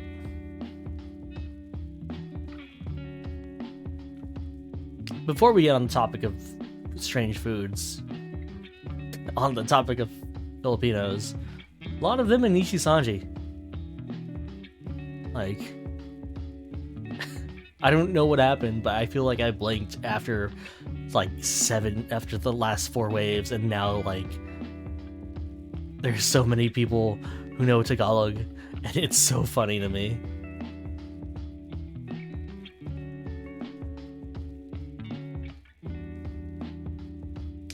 I don't really think there's anything behind that, I just think it's funny. After the entire thing with Alira, where she mentioned the Philippines once, and then all the Filipinos in chat were either like being like, "Yo, sup, Pinoy pride" or whatever. Like half of them were like that, while the other half were just like, "I'm so sorry. I'm so sorry. I apologize." It's just really funny. Your computer crashed? Oh no, Dasai. The strongest race. Shut up, favorite.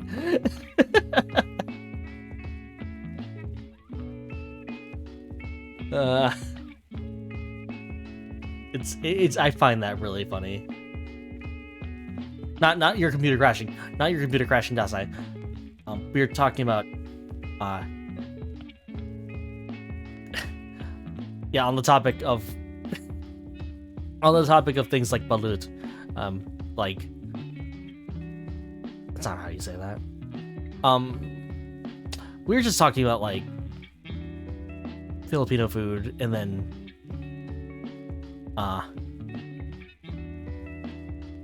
Filipinos, and a lot of them in Nijisanji. Yeah, they act in land shops. It's real fun.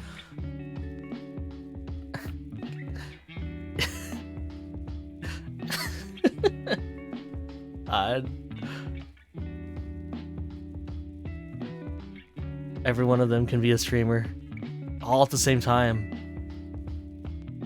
That I don't know if I want to think of it like that. That everyone in like the half people who are in the people who are Filipino in Nijisanji En are just all in one land shop. That's a weird way of thinking about it. I think it's okay to talk. The people who are of yeah. I've seen a meme. You mentioned Filipino, and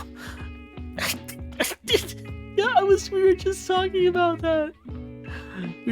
I was bringing up Alira's chat when I was there. It was the cookie clicker stream that she did with Pomu,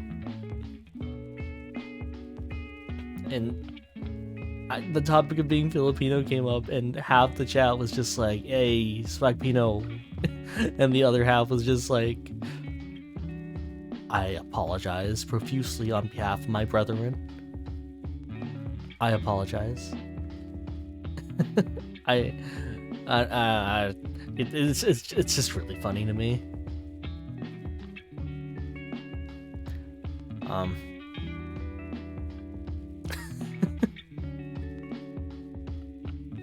And it's even funnier to me that now, like, they've said this, like, you know, Millie, who can speak Tagalog, Luca, who is from Australia, so yeah, that checks out.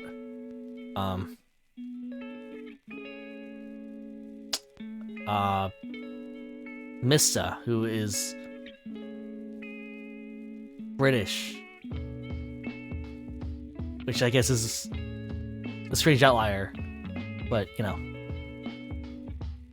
it's like, I don't know, it's funny to me. It's funny to me that Box 2, I don't know. I've never actually thought about it. Has he said? I've never really thought about it. He sounds British. Oh yeah, British. Yes, he is British. I meant like Filipino. Like Mista has said that he is Filipino, but can't speak Tagalog. Yeah. The strongest race. Get out of here.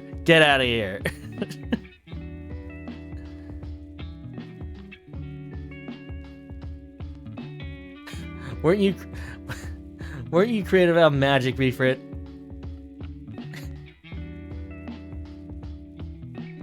You didn't say anything about the mages he created, you being Tagalog, being Filipino. Get out of here.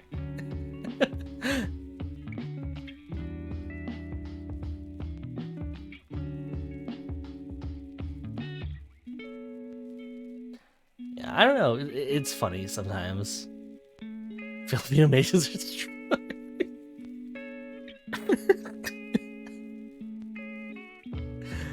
God damn it.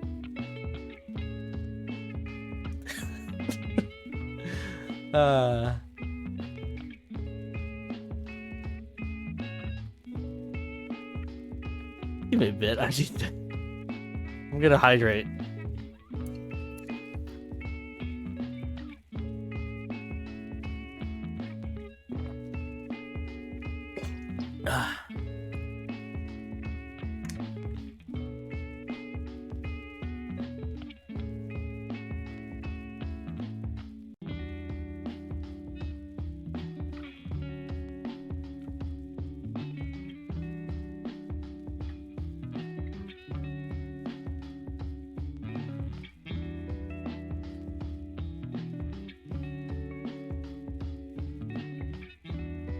Alright. I'm back.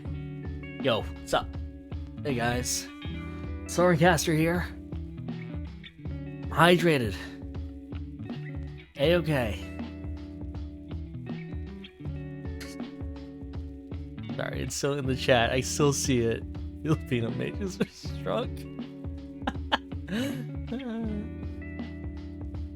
So funny. Anyway. We need to talk about something else.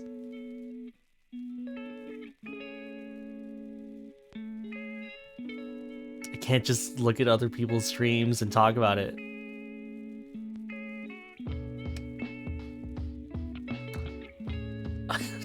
God damn it.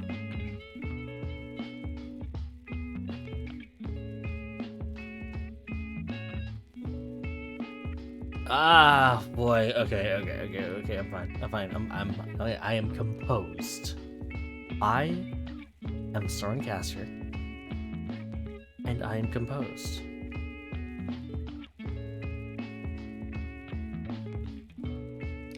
Hello. Alright. Have you tried meditation? Meditation? Like actual meditation? I've tried it a bit. It's always so hard for me to get into that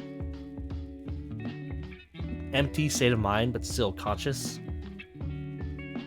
Because usually I just fall asleep. You know?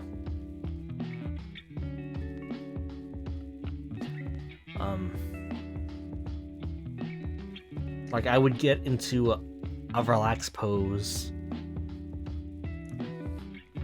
but when I try to empty my thoughts of anything intruding, I just like die. You feel it? You end up nodding off? Yeah, me too. Like, I try to put on white noise sometimes, but that just makes me fall asleep faster.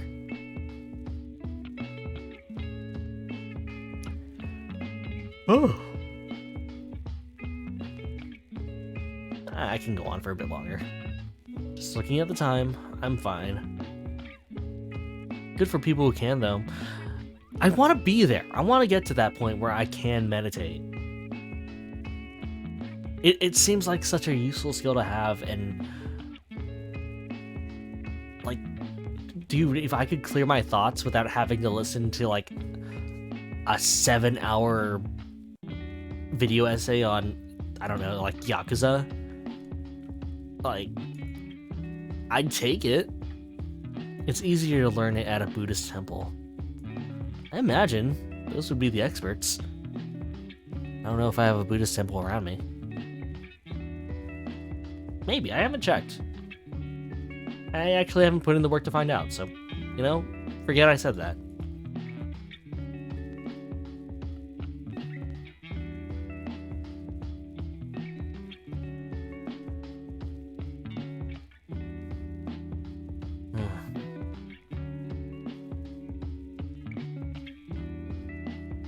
Okay, here's a question for you guys.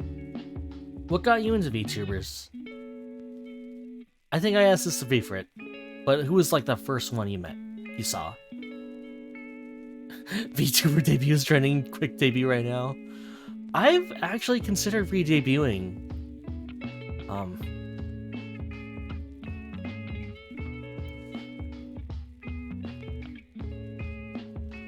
Hi Dupless. Yo, Sup?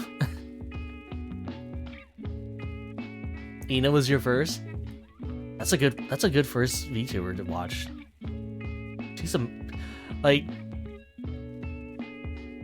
she's so... I've only really watched her back when I haven't watched her recently. Well, I watch her on and off, but I remember watching her a lot during her debut and like a few streams after that. I fell off, not for any particular reason. I just started to do my own thing. But she's a very understated person to watch, and I really enjoy that about her. Like,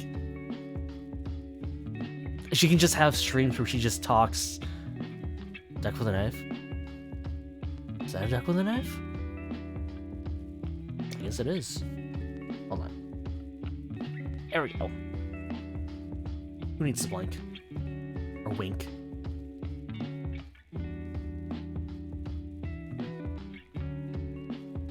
Yeah, Ina was someone I would watch a lot whenever she had like those drawing streams. It made me want to get back into drawing, and you know, I did for a bit. I made my own thumbnails for YouTube when I was still on YouTube. And by thumbnails, I mean like this one piece of sprite art I use literally all the time. She has the comfiest streams. I should watch her again. She also played Final Fantasy 14, right?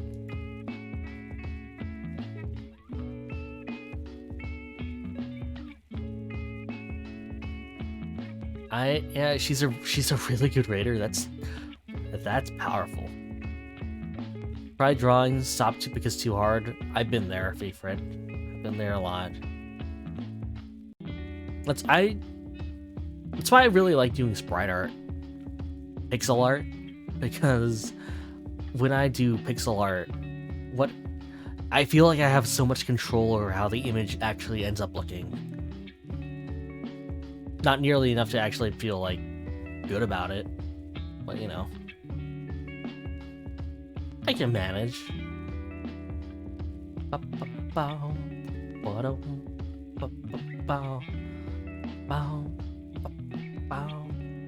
No.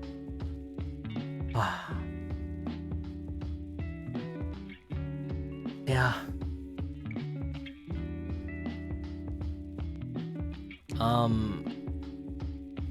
I guess my first VTuber would be Kizuna Ai. But from there I kind of watched other people like Mirai Akari, who was kind of my favorite of those, like the big original ones. Then I watched the Game Club, the Gameaboo. So Hayato. Is his name Hayato? Hold on. Haruto was my favorite of that group. And then I got recommended a lot of Ebimaru clips from Nijisanji. That's the Tete coupling of Ebio, ex-Albio, and Aramal. You thought the future of anime was here when you saw Kizuna? Yeah, me too. That was like... Because it's a concept that you think would have been done before, and it was kind of done before. But never really quite to that, that level. That's a good ship. It's... like... Kizuna was the first, yeah. I feel like the concept of someone who basically vlogs, using, I mean, you know, an AI basically vlogging was like such a unique concept. You know, it's why we're all virtual, despite not really.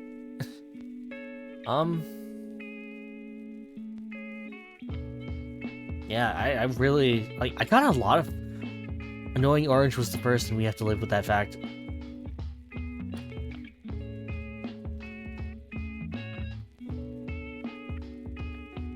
You know, I always want to argue that fact, but no, you're kind of right.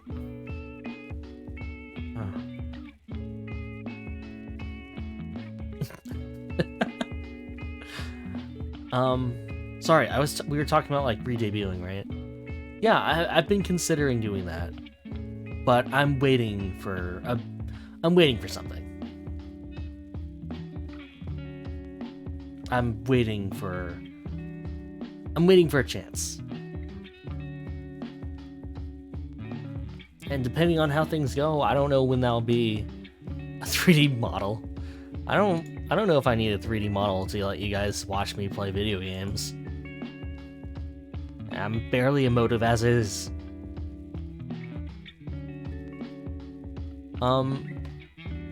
We'll see. As you guys, I don't know if you guys have seen, but Kite Quaro, the person who is responsible for my model, or my look, sorry, my look, actually, made themselves their own. They made their own model, and then they, like, kind of unsatisfied with how it looked, they made another one. So they basically got a 2.0. But what is unbeknownst to all of you guys is that Kite actually had another look prior to their 1.0. So technically their 1.0 is their 2.0 and their 2.0 is their 3.0. No, like straight up a model. Not a PNG. Like, they put a lot of work into their stuff. Like, and you know, I was telling them over and over again, like, if you're gonna have a new model, you should probably re-debut, like, have a new, like, you know, show off. But they're very much someone who's like, if people show up, they'll show up, and clearly people did.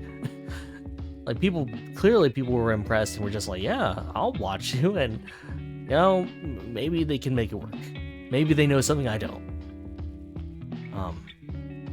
But you know, we've been in talks of like, if I want to look different in the future, and I have a couple ideas. But I'm not really sure when those plans will actually take off, if any point, because I want to focus more on the content I give out, as opposed to you know, how I look. I want to prove myself and prove myself to others that I can actually like have a talking stream for like more than a few hours, or play games and actually talk while doing so. So I'll work on myself a bit before we get to those points where I get a haircut.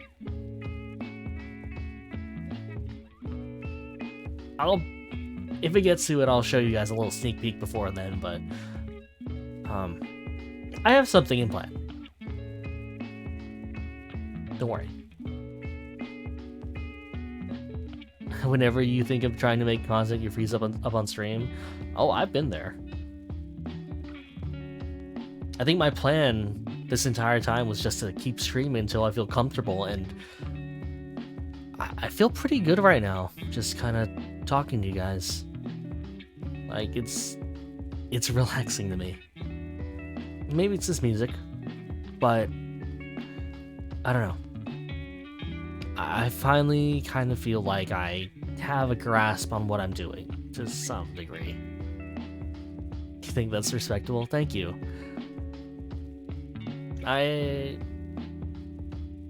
I'll get there. And I appreciate you guys for coming along the journey with me. So, thank you.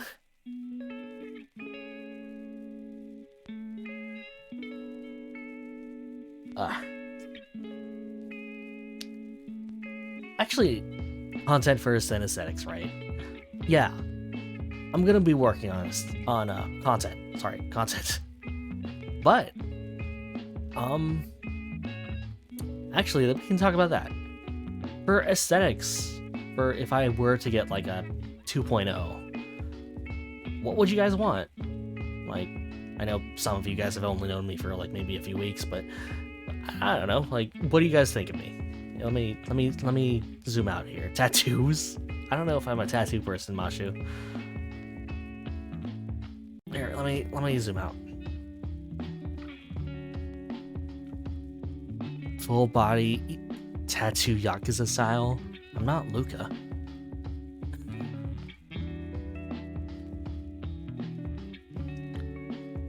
Actually, I think this is the first time I've shown off how I look full body to most people.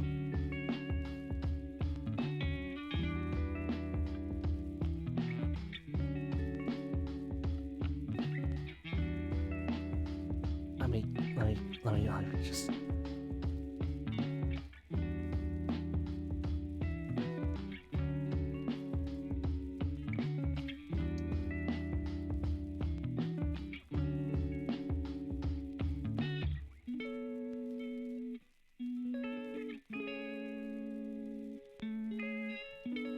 Alright. Okay, enough of that. Well, I'll keep suggestions open because I don't know what to add. I'm not really a good shape-shifting magic. No, I'm walking backwards. I'm not really good when it comes to aesthetics. I mean, look at me. My idea of cool is a vest and bandages. Wrappings, sorry. Wrappings.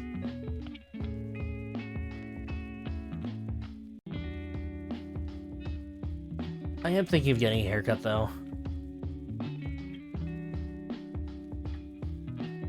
Same, to be honest. Was thinking, but you're not the best when it comes to design. Honestly, same. We'll see. I'll talk to Kite and we'll hash something out, probably. Need to catch him when he's actually awake. Anyway. I hope that I'll see you guys then whenever I decide on something. So, and, you know, maybe we'll have a re-debut then. Get my name out, introduce myself to a lot more people, and,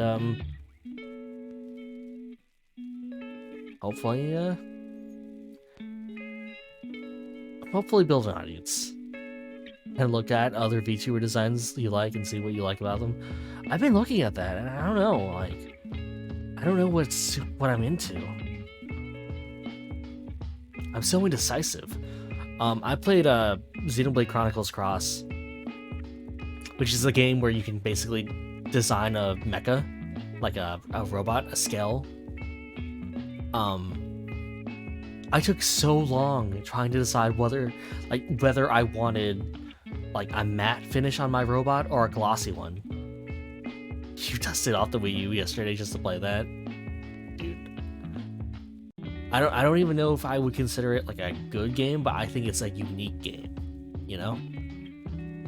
But yeah, it took me like hours just to decide whether I wanted to be like a shiny, like a shiny robot like a Sazabi or something, versus a matte finish.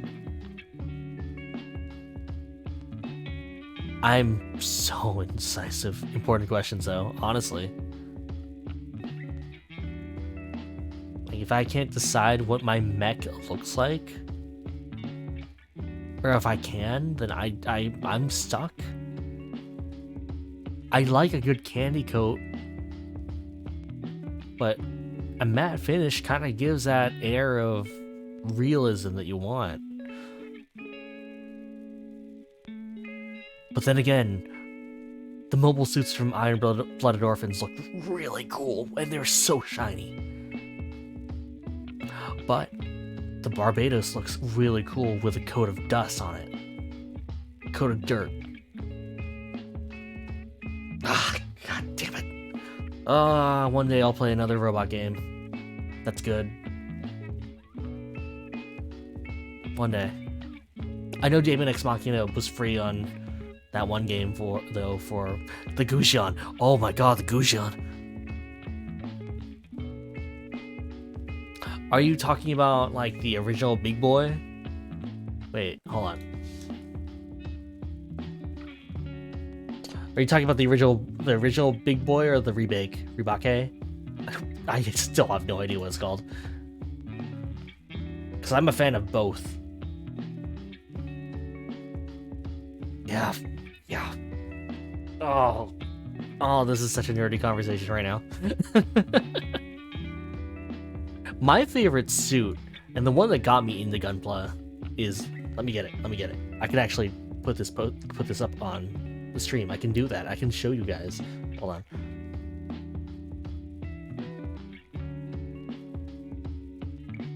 Because as for myself, I'm not a big fan of the straight up Gundam-ass Gundam. Because, like, well, it depends. I've never really been into the Grandpa Gundam, like the original. I always think that, like, not that I don't have anything against a robot looking, like, childish, but I feel like that's a lot of colors on, like, a robot. We enjoy the non-generic Gundams here. Here, let me show you my favorite from, let me show you guys my favorite mobile suit from, specifically Iron-Blooded Orphans. Sad track for later. Anyone watch 86? Oh, we can talk about 86. Let me just put up the Grimgird real fast. I've not finished watching 86. I've only started quite recently, but I am so into what I've been watching, what I've seen from it. Save image. Yeah, I'll save images of the Grimgird. Grimgird. You guys need to see this. I need to bless your eyes with the Grimgird. I mean, or, you know, I could just let you guys search it up, but that's not fun. Wait, the browser source is probably way too hard. Hold on. Image, browse.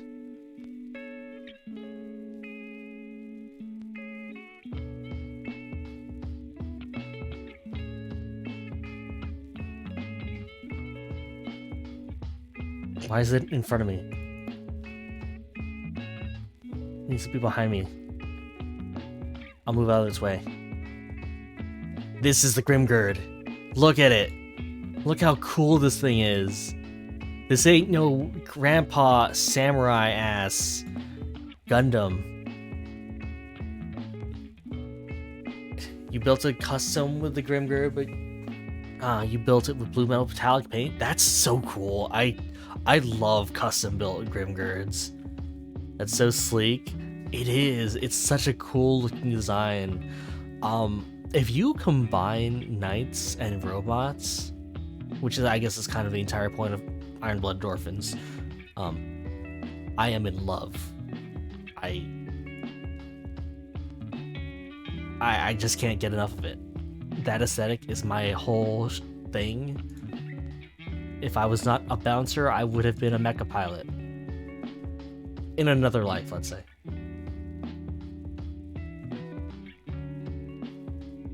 Like, I have 2 of these guys. No, I have 1 of these guys. The other one kind of got lost. Have you seen Justice Knight Gundam? It's more granddaddy with knight aesthetic. Why not sign up for your local pilot class? If one existed, I would. Unfortunately, simulations don't even exist anymore. Justice Knight Gundam. I think I have. That's from, like, the Warrior games, right? I wanted one so bad. Armor Core for the PC win, honestly. I think they teased something like that before, but I don't think it ever came around. Like, what's that game called? I talked about it earlier. Daemon Ex Machina is not a thing that can kind of replace that. Okay, I'm gonna go to the restroom real fast, but I'm gonna leave you guys with a Grimgird. Several years ago, not even close. Ah, man. I want to try Armor Core. I want to try it so bad. Anyway, I'll be right back.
You would say it looks like a boomerang, huh?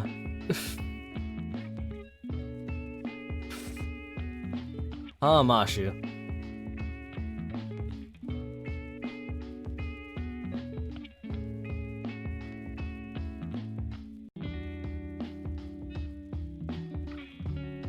Uh-huh.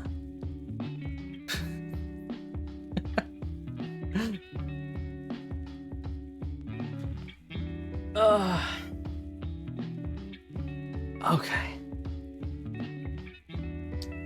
Alright. Oh, man. How long have I been doing this? 2 hours, 14 minutes? That's a short stream for me. But it's getting late.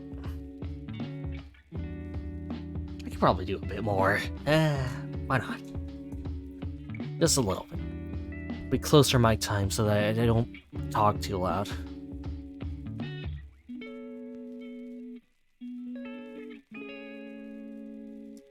I hope you guys enjoy the music.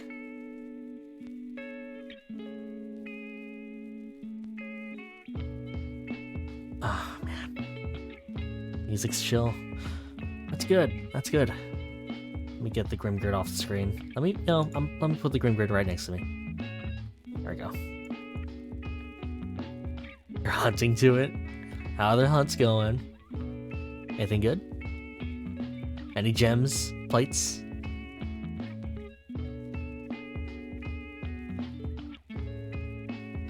Snooker's owning your ass. Oh, I've been there. Like, it's not even the uppercut that's the worst part of him. It's all his jumpy movements that make it hard to reposition every time.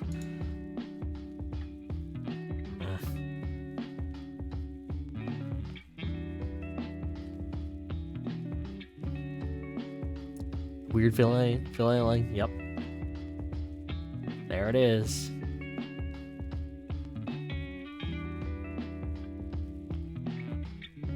You have a moment to speak about the best weapon, the lance? Look, okay, you've proven to me that that was a really good weapon, actually. Your secondary next to hunting horn. Where did all of you people come from? Where did all these lance players come from? Excuse me? You people don't exist.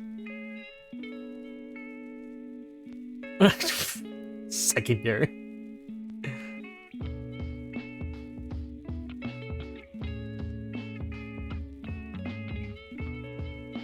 Any Kezu love here? I love the Kezu. I think it's weird seeing him in HD for the first time. Quote unquote HD. No, this game is HD. What am I talking about? Your dog is wearing his armor right now? That's a cool, like, the Assassin's Creed armor. The assassin armor.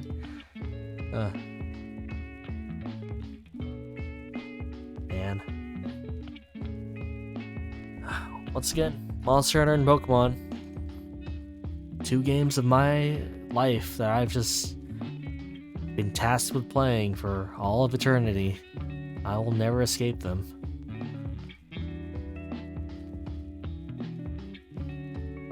Good games.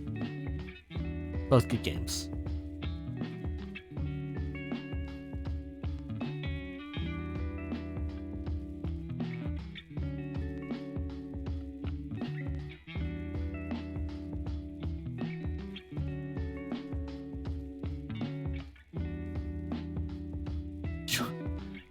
Join the meta and play Lost Ark. One of us. I can't play another MMO, guys. Not right now. I might. You tried, but it's trying really hard to put you to sleep. Yeah, I don't know. I don't know if I can invest enough time. Like, the live letter literally just happened. I don't know if I can,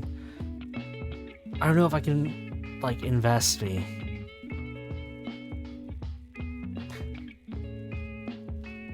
If I find another MMO that's even, I will start buying you cursed games unless... I was joking, never even touched the website. It's not a threat, it's a promise. Have you seen what games I own on Steam, Mashu? I have been the victim of cursed games. Trust me.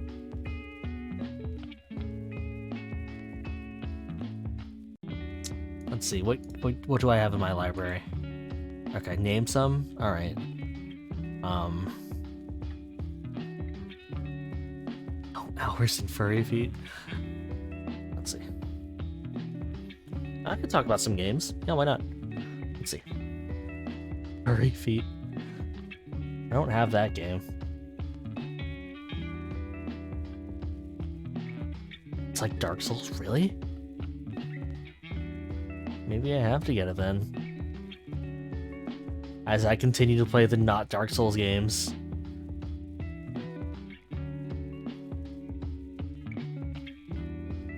Furry feet, it's like Dark Souls. Have you tried Chinese games by Tencent? Losing your privacy is pretty pog. I have not played... Oh, like Fortnite? I played Fortnite for like a few like a week maybe. Gameplay, but the way it just hurts you. Oh my god. I could have sworn I had like some cursed things in my library. Hold on. Because me and some friends had like a thing going on where we would just send each other the worst stuff possible. Deep Rock Galactic, anyone? My brother is really into that game. Furries, where's your lance? We don't kink shame here, Fifrit. Calm yourself.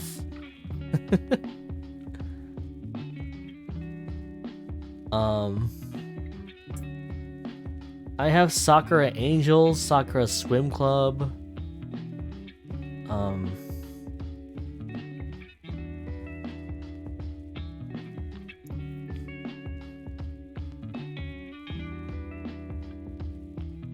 Tried to play Dragoon? Oh, Deep Rock Galactic, sorry. Whoops. Whoops. It's like, what?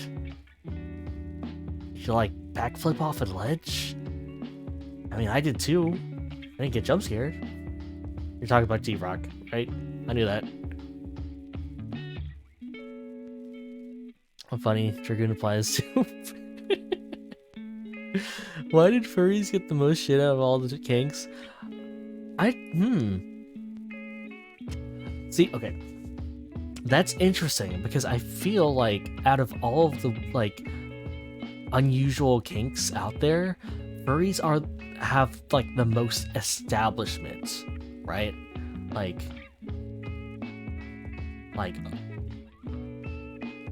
okay, it's gonna get weird. Maybe. I don't know. I don't know yet. We'll see. But if you think about it, yes, easiest way to explain it is to watch the down the rabbit hole video for it. I'm gonna sum that up. But if you really think about it, is it weird that people are really into sexy animals when so many cartoonists in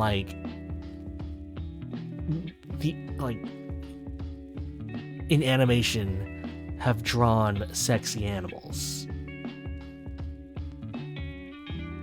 Like, you know, you got your Lolas, you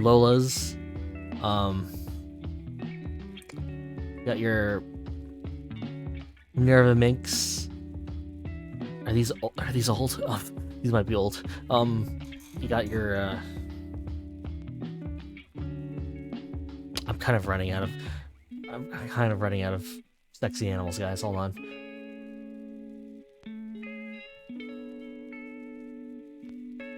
Oh, I'm blanking. I'm choking.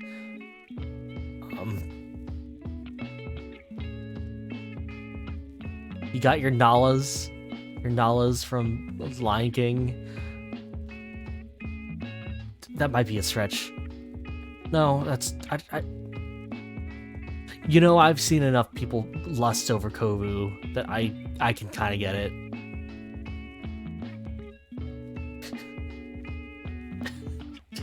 What am I talking about? Dude, when you were a kid, the Lion King made you go through something. The only recent furry stuff is like Beastars. That's prime example. Oh boy, good or bad? Like, here's the thing. I see people like lose it for Kovu, and it's like it's you want it to be a lion. I can kind of get it. Like you see Kovu, and it's like, dude, this makes sense that this guy is like voiced by like a cool guy, like, you know, a cool voice. But this is also the voice of Haku from like Spirited Away and Boone from Fallout New Vegas. Like, what are you doing? Those are weird things to have in common, Kovu. Not Chase Young from this is not a furry thing. This is just the voice of Kovu from The Lion King 2. But Chase Young from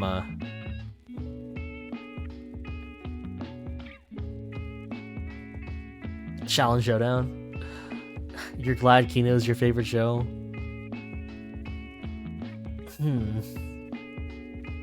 I guess there aren't really there's not really anything weird on Kino's end of things. No, not that I can think of. I mean, there's weird things that happen to Kino. Not really the type that kind of yeah, totally normal show. Yep, totally normal show, definitely.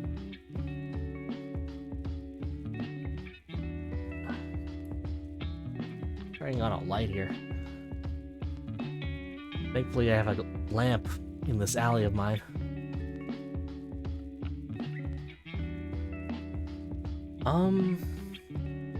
Yeah, I don't know. I don't know why furries get the most shit.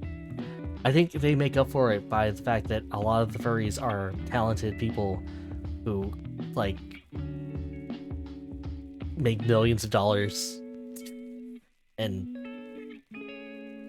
I don't know, sometimes I look at what furries have, like, in terms of, like, very specifically niche games, and I'm just like, damn it, you guys put so much effort in this. It's insane. It's like, why can't we have this? Why can't we have what you have? I think what you said is right. Very established and very big fan base. Every day you walk a fine line after hearing of furry art commissions. You're sure there's like furry cons? Oh, definitely. There are so many furry cons. It's like, when you said furries are talented, you were picturing a furry con. No, exactly. Like,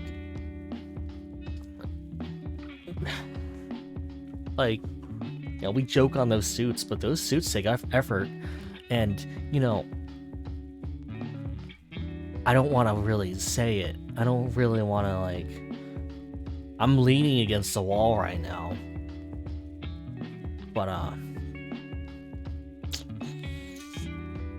can you imagine spending hundreds of dollars on, like a representation of yourself, but an idealized representation of yourself? Like, spending so much money on something that you kind of break out just to pretend to be another person. Hold on, I can't wink right now. Hold on.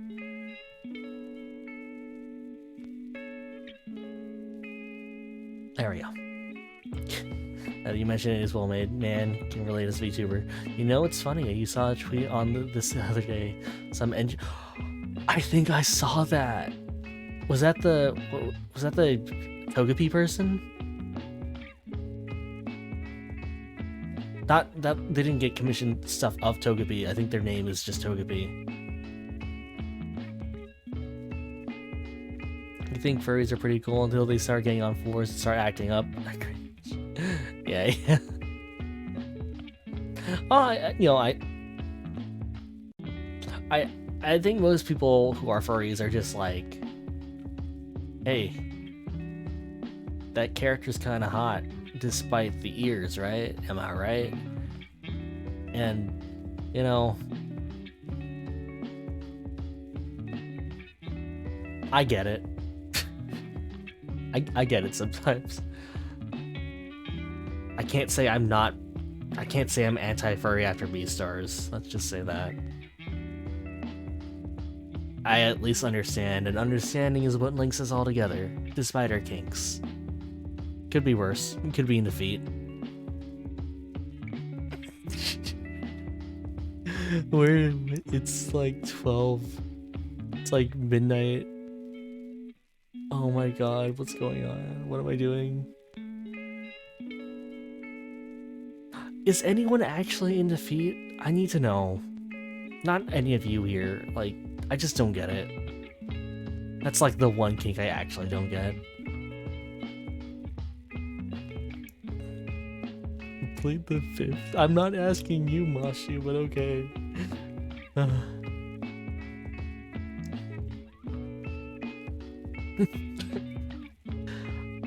This has been fun.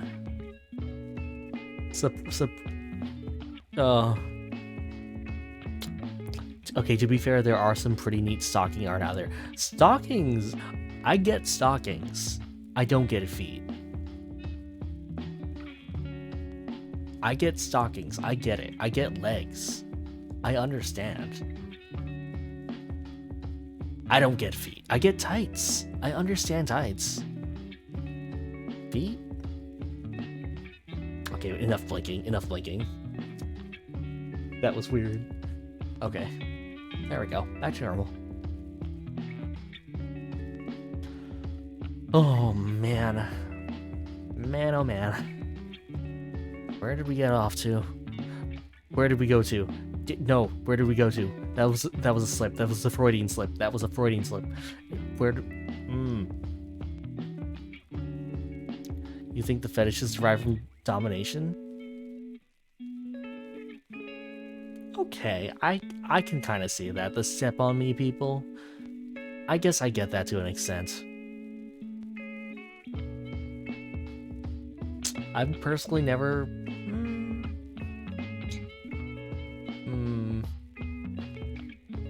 I don't know.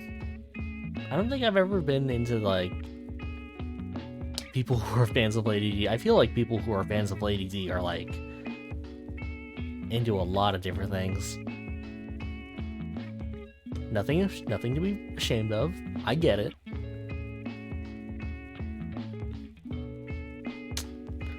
But, I don't know. I've never really gotten the whole step on me thing.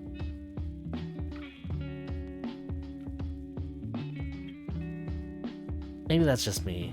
Rain like girl giving attention, like being stepped on, like steps, like feet. You know, Stormblood is one of my more favorite expansions. Not for that reason. It's a lot of hoops to jump through, lol. Honestly. Yeah, I don't mean step on people. I get that to some degree. I understand the domination thing. I don't partake. I understand. But, let me make that clear. But, I don't know. Like, if I could chop off my own feet or replace them with, like, permanent shoes, I would. I don't need these things. Like, they're not hands. I understand hands. I use hands. I appreciate hands.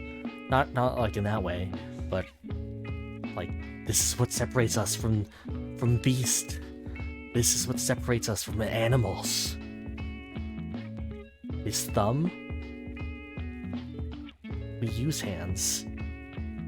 We are hands.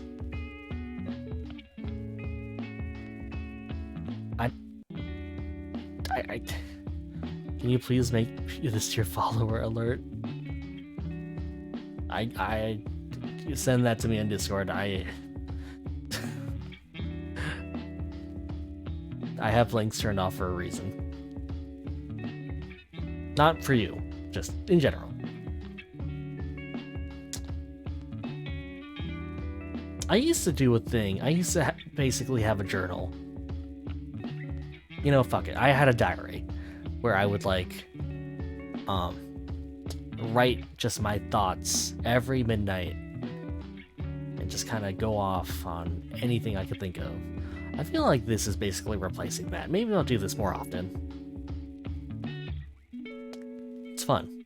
It's like yelling into the void, but with other people. You were wondering what the bleep was? Honestly, it took me a minute too.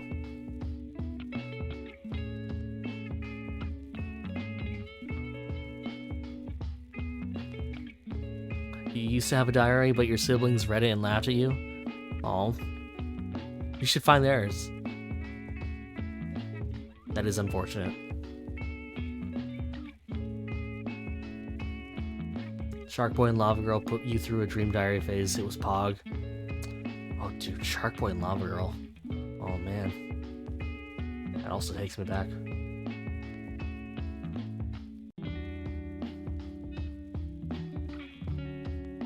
I keep thinking I dreamt up that movie, which I guess was the point.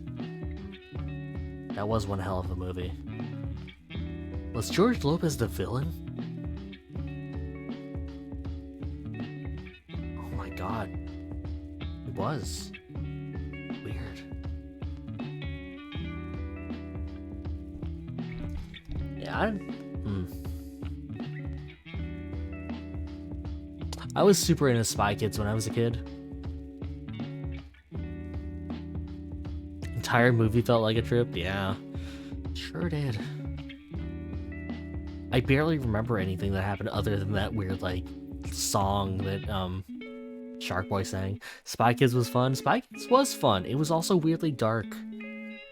Like, I love that quote of like, why does God stay in heaven? Is it because he's scared of what he's created? Or I don't actually remember the actual quote. Let me find it.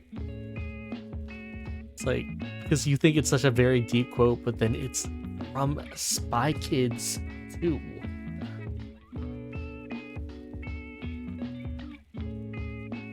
Yeah, yeah. Do you think God stays in heaven because he too lives in fear of what he's created? It's like what? It's so dark. Like, excuse me? Like, I remember as a kid, I didn't get it, but my parents were laughing so much.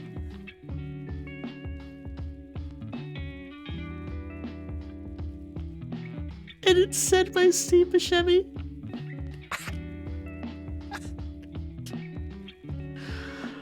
Oh my god, I'm gonna faint. I totally forgot.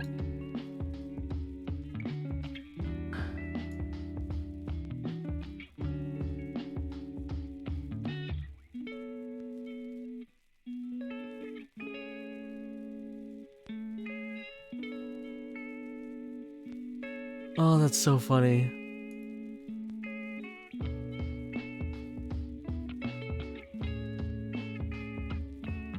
Oh no, hold up. What? What's up? Yeah, Steve Buscemi said that. Yeah. Wait, he did, right? That was him? I thought that was him. Oh no, am I getting it wrong?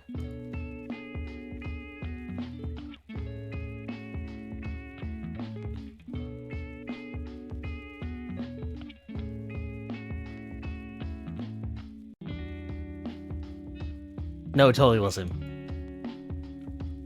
It totally was him. God damn it.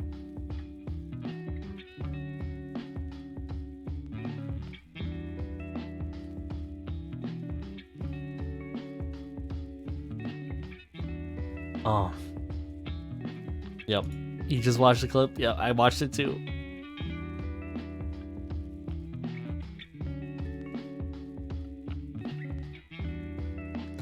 Like, it's just a moment where he looks to the camera and...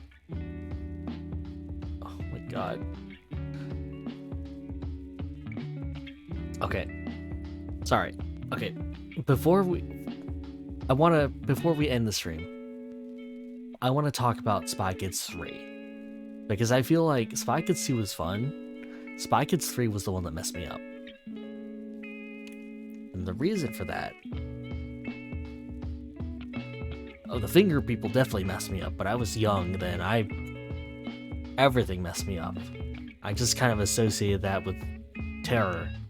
And also, I remember getting to the theater late for Spy Kids 1. So the first thing I ever saw was the finger people. So I kind of like...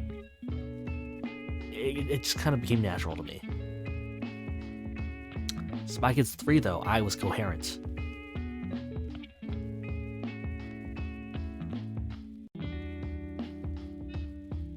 And the thing that ruins me about Spy Kids 3 and kind of sticks with me now, as I am now in this weird scene of VTubers, there was an AI girl in Spy Kids 3. Spoilers for Spy Kids 3. But his love interest, Junie's love interest, was an AI girl. Like an NPC. And at the end of the movie, or like during the climax,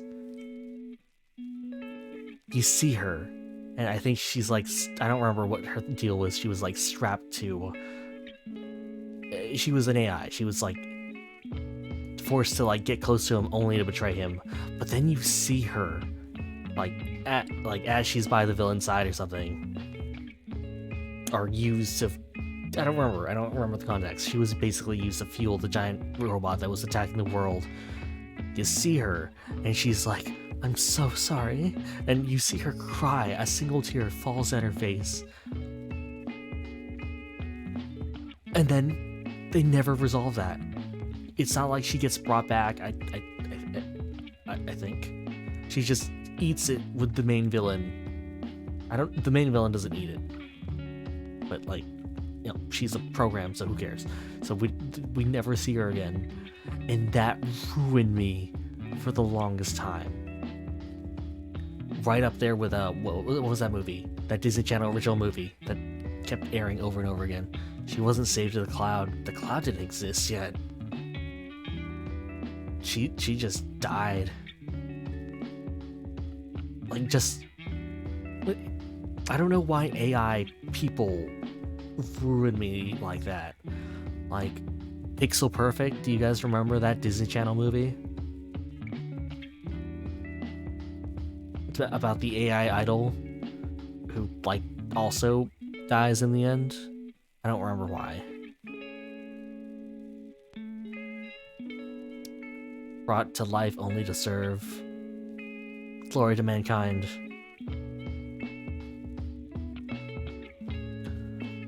Oh, man. You haven't watched, but that's a Disney movie ending. You made me remember that one Adam Sandler video game movie. Pixels? Also Vivi. Oh, I need to get to Vivi. Oh no. Oh no.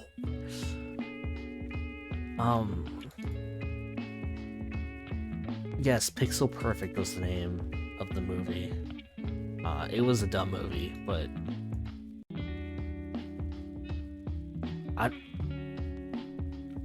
that was a weird... I remember that was like a weird era of AI girls being very popular.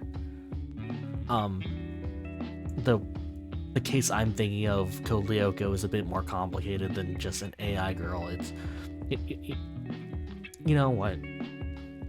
I don't need to get into a Code Lyoko tirade here, but also know that that is responsible for a lot of... Oh, man. Never mind.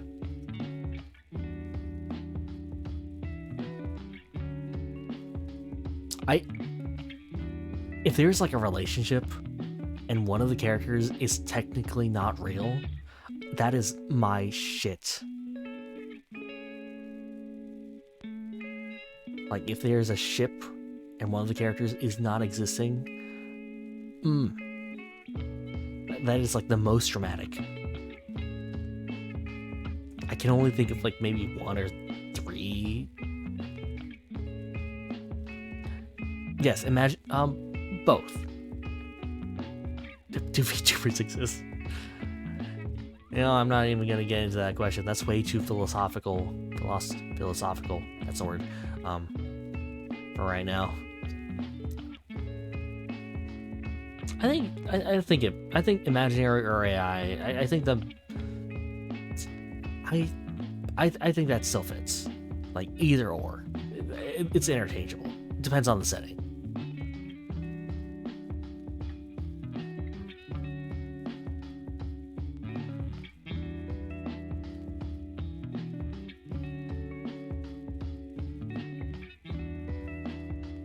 I don't want to spoil it, but there is a game I've played that, for the most part, was kind of whatever. Not a recent game, a very old game. There's an audiobook you're listening to right now. Is it about this concept? That'd be strangely appropriate.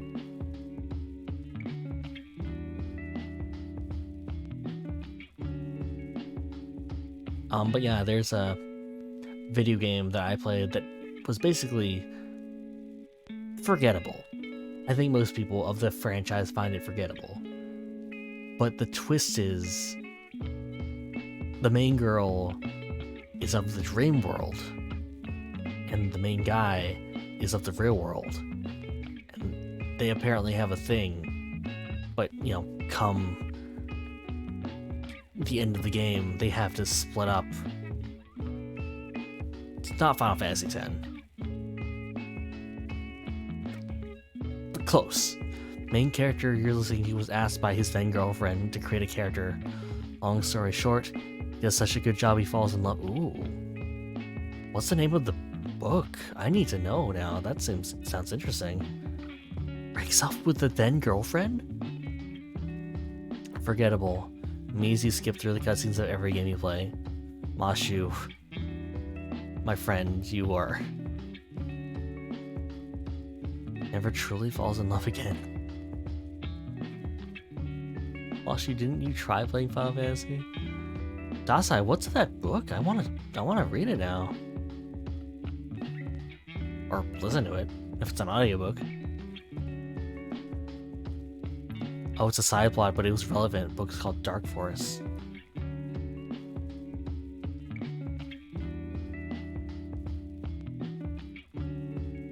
If you're not excited for a game, you're not gonna watch the story. That's fair.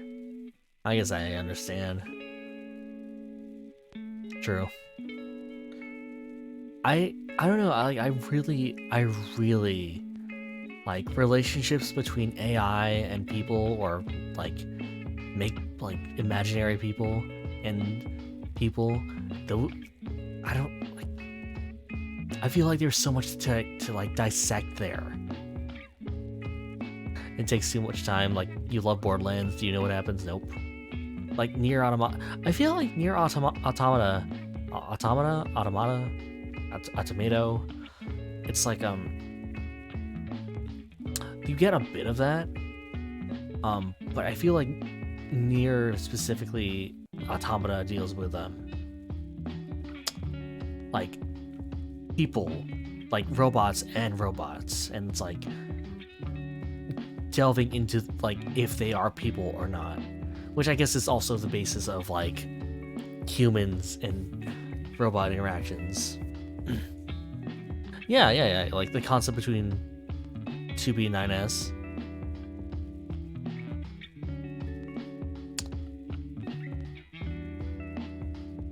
Okay. If you guys ever get the chance, please watch. What is it? Let me see. Let me get the name right, because I get it wrong. I always get it wrong with like something else, and I feel like that could, if you search for the wrong thing, it could get weird.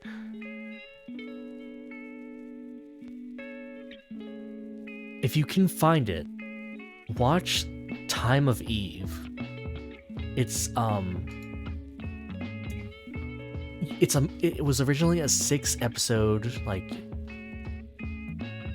like kind of anime series, like an OVA series essentially. But they have since repurposed it to be a movie. Time of Eve was good. Yes, Time of Eve was amazing. And I feel like that's kind of the shit I'm into in terms of existential, like your place in the world, your humanity's relationship with machine, how human-like machines can be, and whether or not that makes them people or not. And basically, you know, our entire fear of being replaced with them, and our man, I don't know. It's like Time of Eve is THX Tex. God. Yeah, if you can find it, it's good. If you like the Japanese, it is great. If you like the Japanese language, it is a great.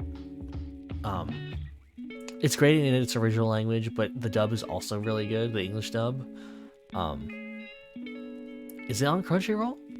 Is it for free? I think it was for free when I last saw it.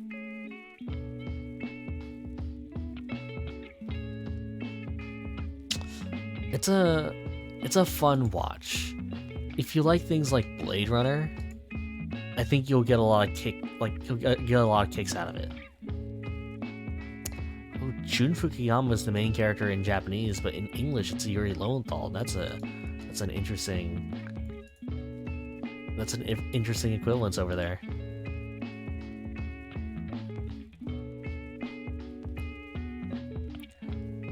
Like, if you like delving into, if you like Nier Automata, you're gonna like this. Hopefully. There's no escaping Yuri Lowenthal. Sasuke Benten Uchiha.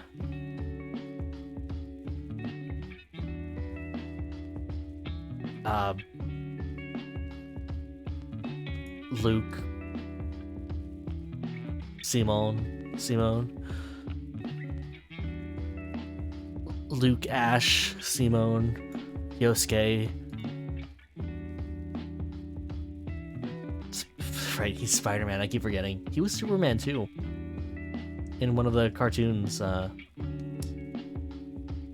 of the Superman cartoons I didn't actually watch, but he was Superman.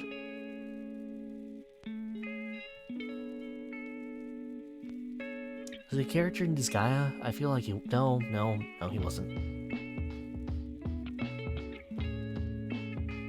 Less. No, that's Johnny. Johnny was in Disgaea. Ah, man. Sorry, now I'm thinking of Time of Eve. He's in the new He-Man show as well. They made a new one, like another new one.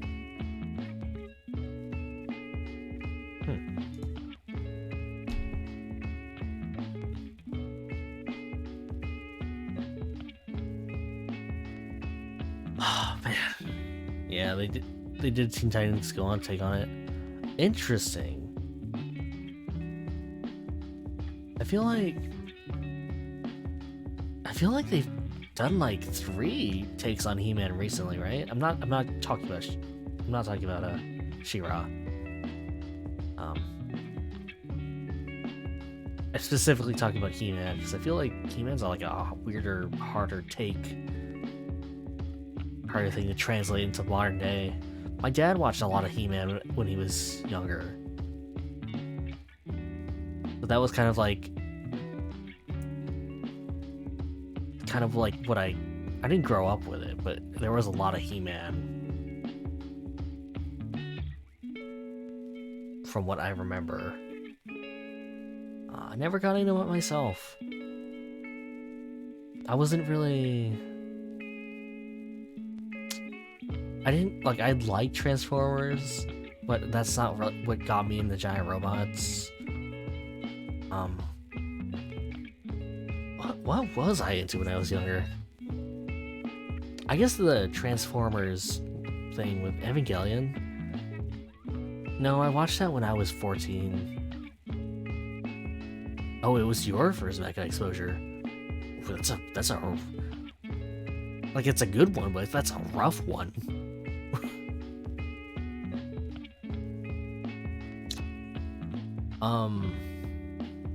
You missed Michael Bay Transformers with 40 minutes of Shia LaBeouf screaming.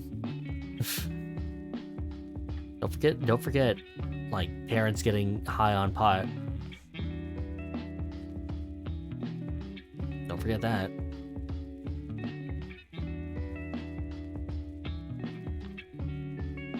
I don't know what got me into big robots. It was a pretty recent thing too. Like, I always had an affinity for them, but I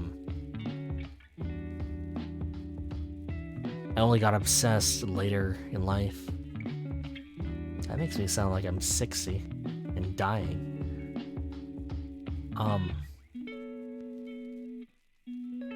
Never really got into giant robots. That's fair.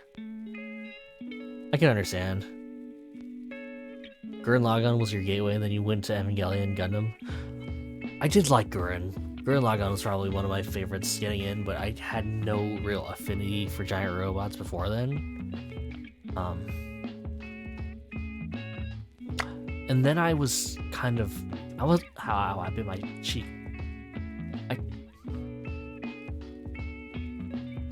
Yeah, Gurren Lagann is a mecha anime. It is,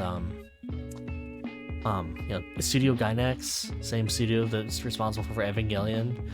I think you get the full experience watching Eva and then watching Gurren. They're kind of like, shadows of each other.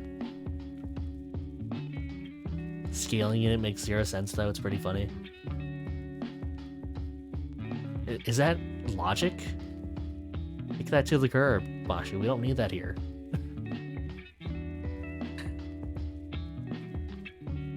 Yeah. Ava was great, but you personally don't think the focus was the robot. Yeah, it was definitely not a robot show. The robot, getting in the robot is the mechanism, is the framing device for the actual story, which is, the emotions of the Rebuild movies focus a little more on the robots. Yeah, definitely. They're movies. They have to sell you more of a thing, Yeah, I feel like I never really got...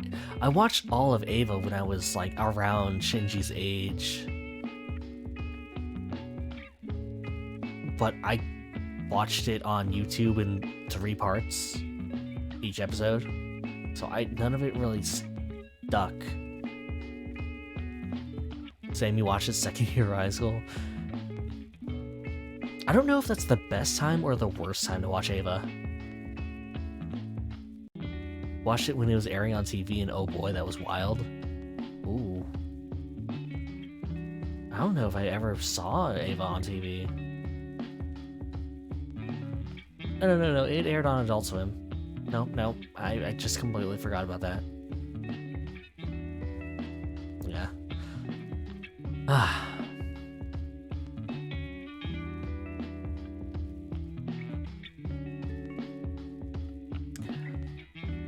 Man. I'm trying to think of other, like, random shows, but I think, if you like, kind of that existential dread, definitely Kino's Journey. Vfrit would vouch for that one. And one that is kind of... It's not really any reason... There's no real reason it is tied to the hip to Kino, but I kind of like to tie it to the hip to Kino. Serial Experiments Lane.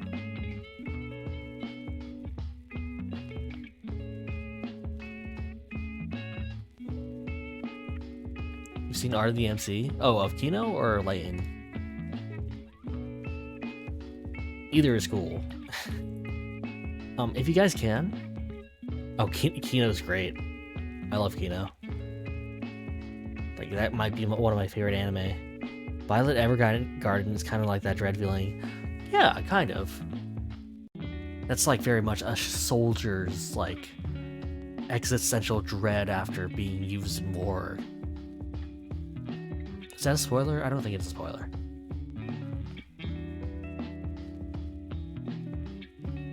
If you guys can, look up the lane opening, and then that'll probably be a good judge to see if that's in your thing.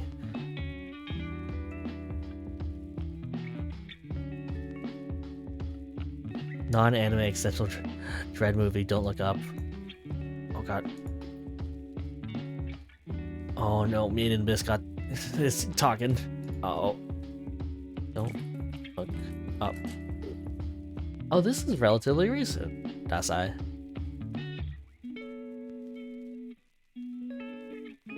My brother got really into Made in Abyss. Oh no. Uh-oh. You watched it on Netflix and you felt bad all night. Uh-oh. Oh no. I don't know what to expect now.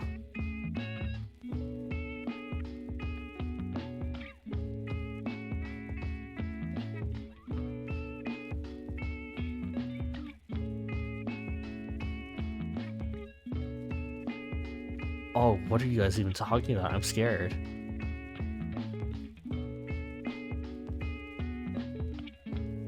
Okay, maybe I need to watch this.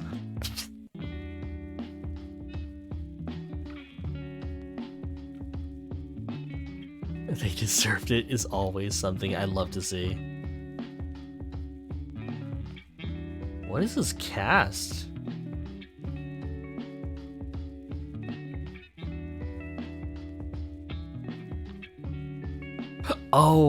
Oh, it's this movie. You know what you're doing tonight.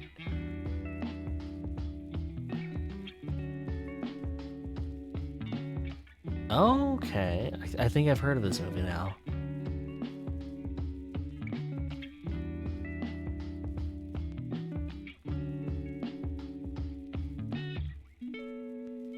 I'll give it a shot. I don't know when. Not that I'm busy, but I'm just... No, okay, I owe myself this. I am busy. I am usually planning for streams and... Okay, that's maybe a stretch. I'll see if I can give it a shot sometime. Thank you, Dasai. Don't look up watch along stream. I guess I could do that one day. Yeah, I'll see. Alright. If you ever get around to it, want to hear impressions? Okay, yeah. Next free talk, maybe. Or it'll be a free talk. Whatsudan. Zatsudan. But we're now at the 3-hour mark. So, first Zatsudan success. I think I'm gonna call it here, but before I end it, I would request all of you. You don't have to do it now, but in the future, at any point in the future, look up the opening to Serial Experiments Lane and see if that's your thing. It's weirdly haunting, and I love it. I don't actually know if I love the... my experience with Lane is such a weird thing, because it's like haunting. I don't know if I really understood it, but I can't get it out of my head, and that's kind of it. Alright, will do. That was a great stream. Thank you guys. You're watching 3 things tonight. If you want to watch another Dread show, watch School Live? Wait. What is this? Oh, yep. I've seen this one. My brother's a big fan.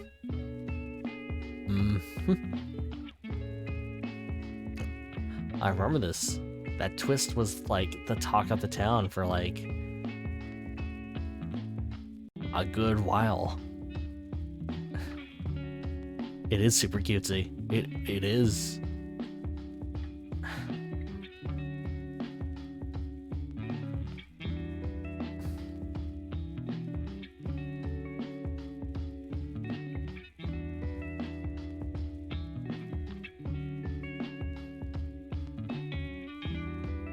Alright. Oh, you read the manga?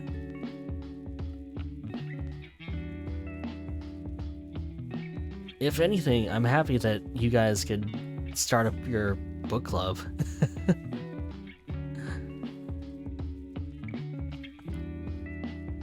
Yeah, thanks for the stream. Thank you guys for coming. It literally could not have been anything without you guys.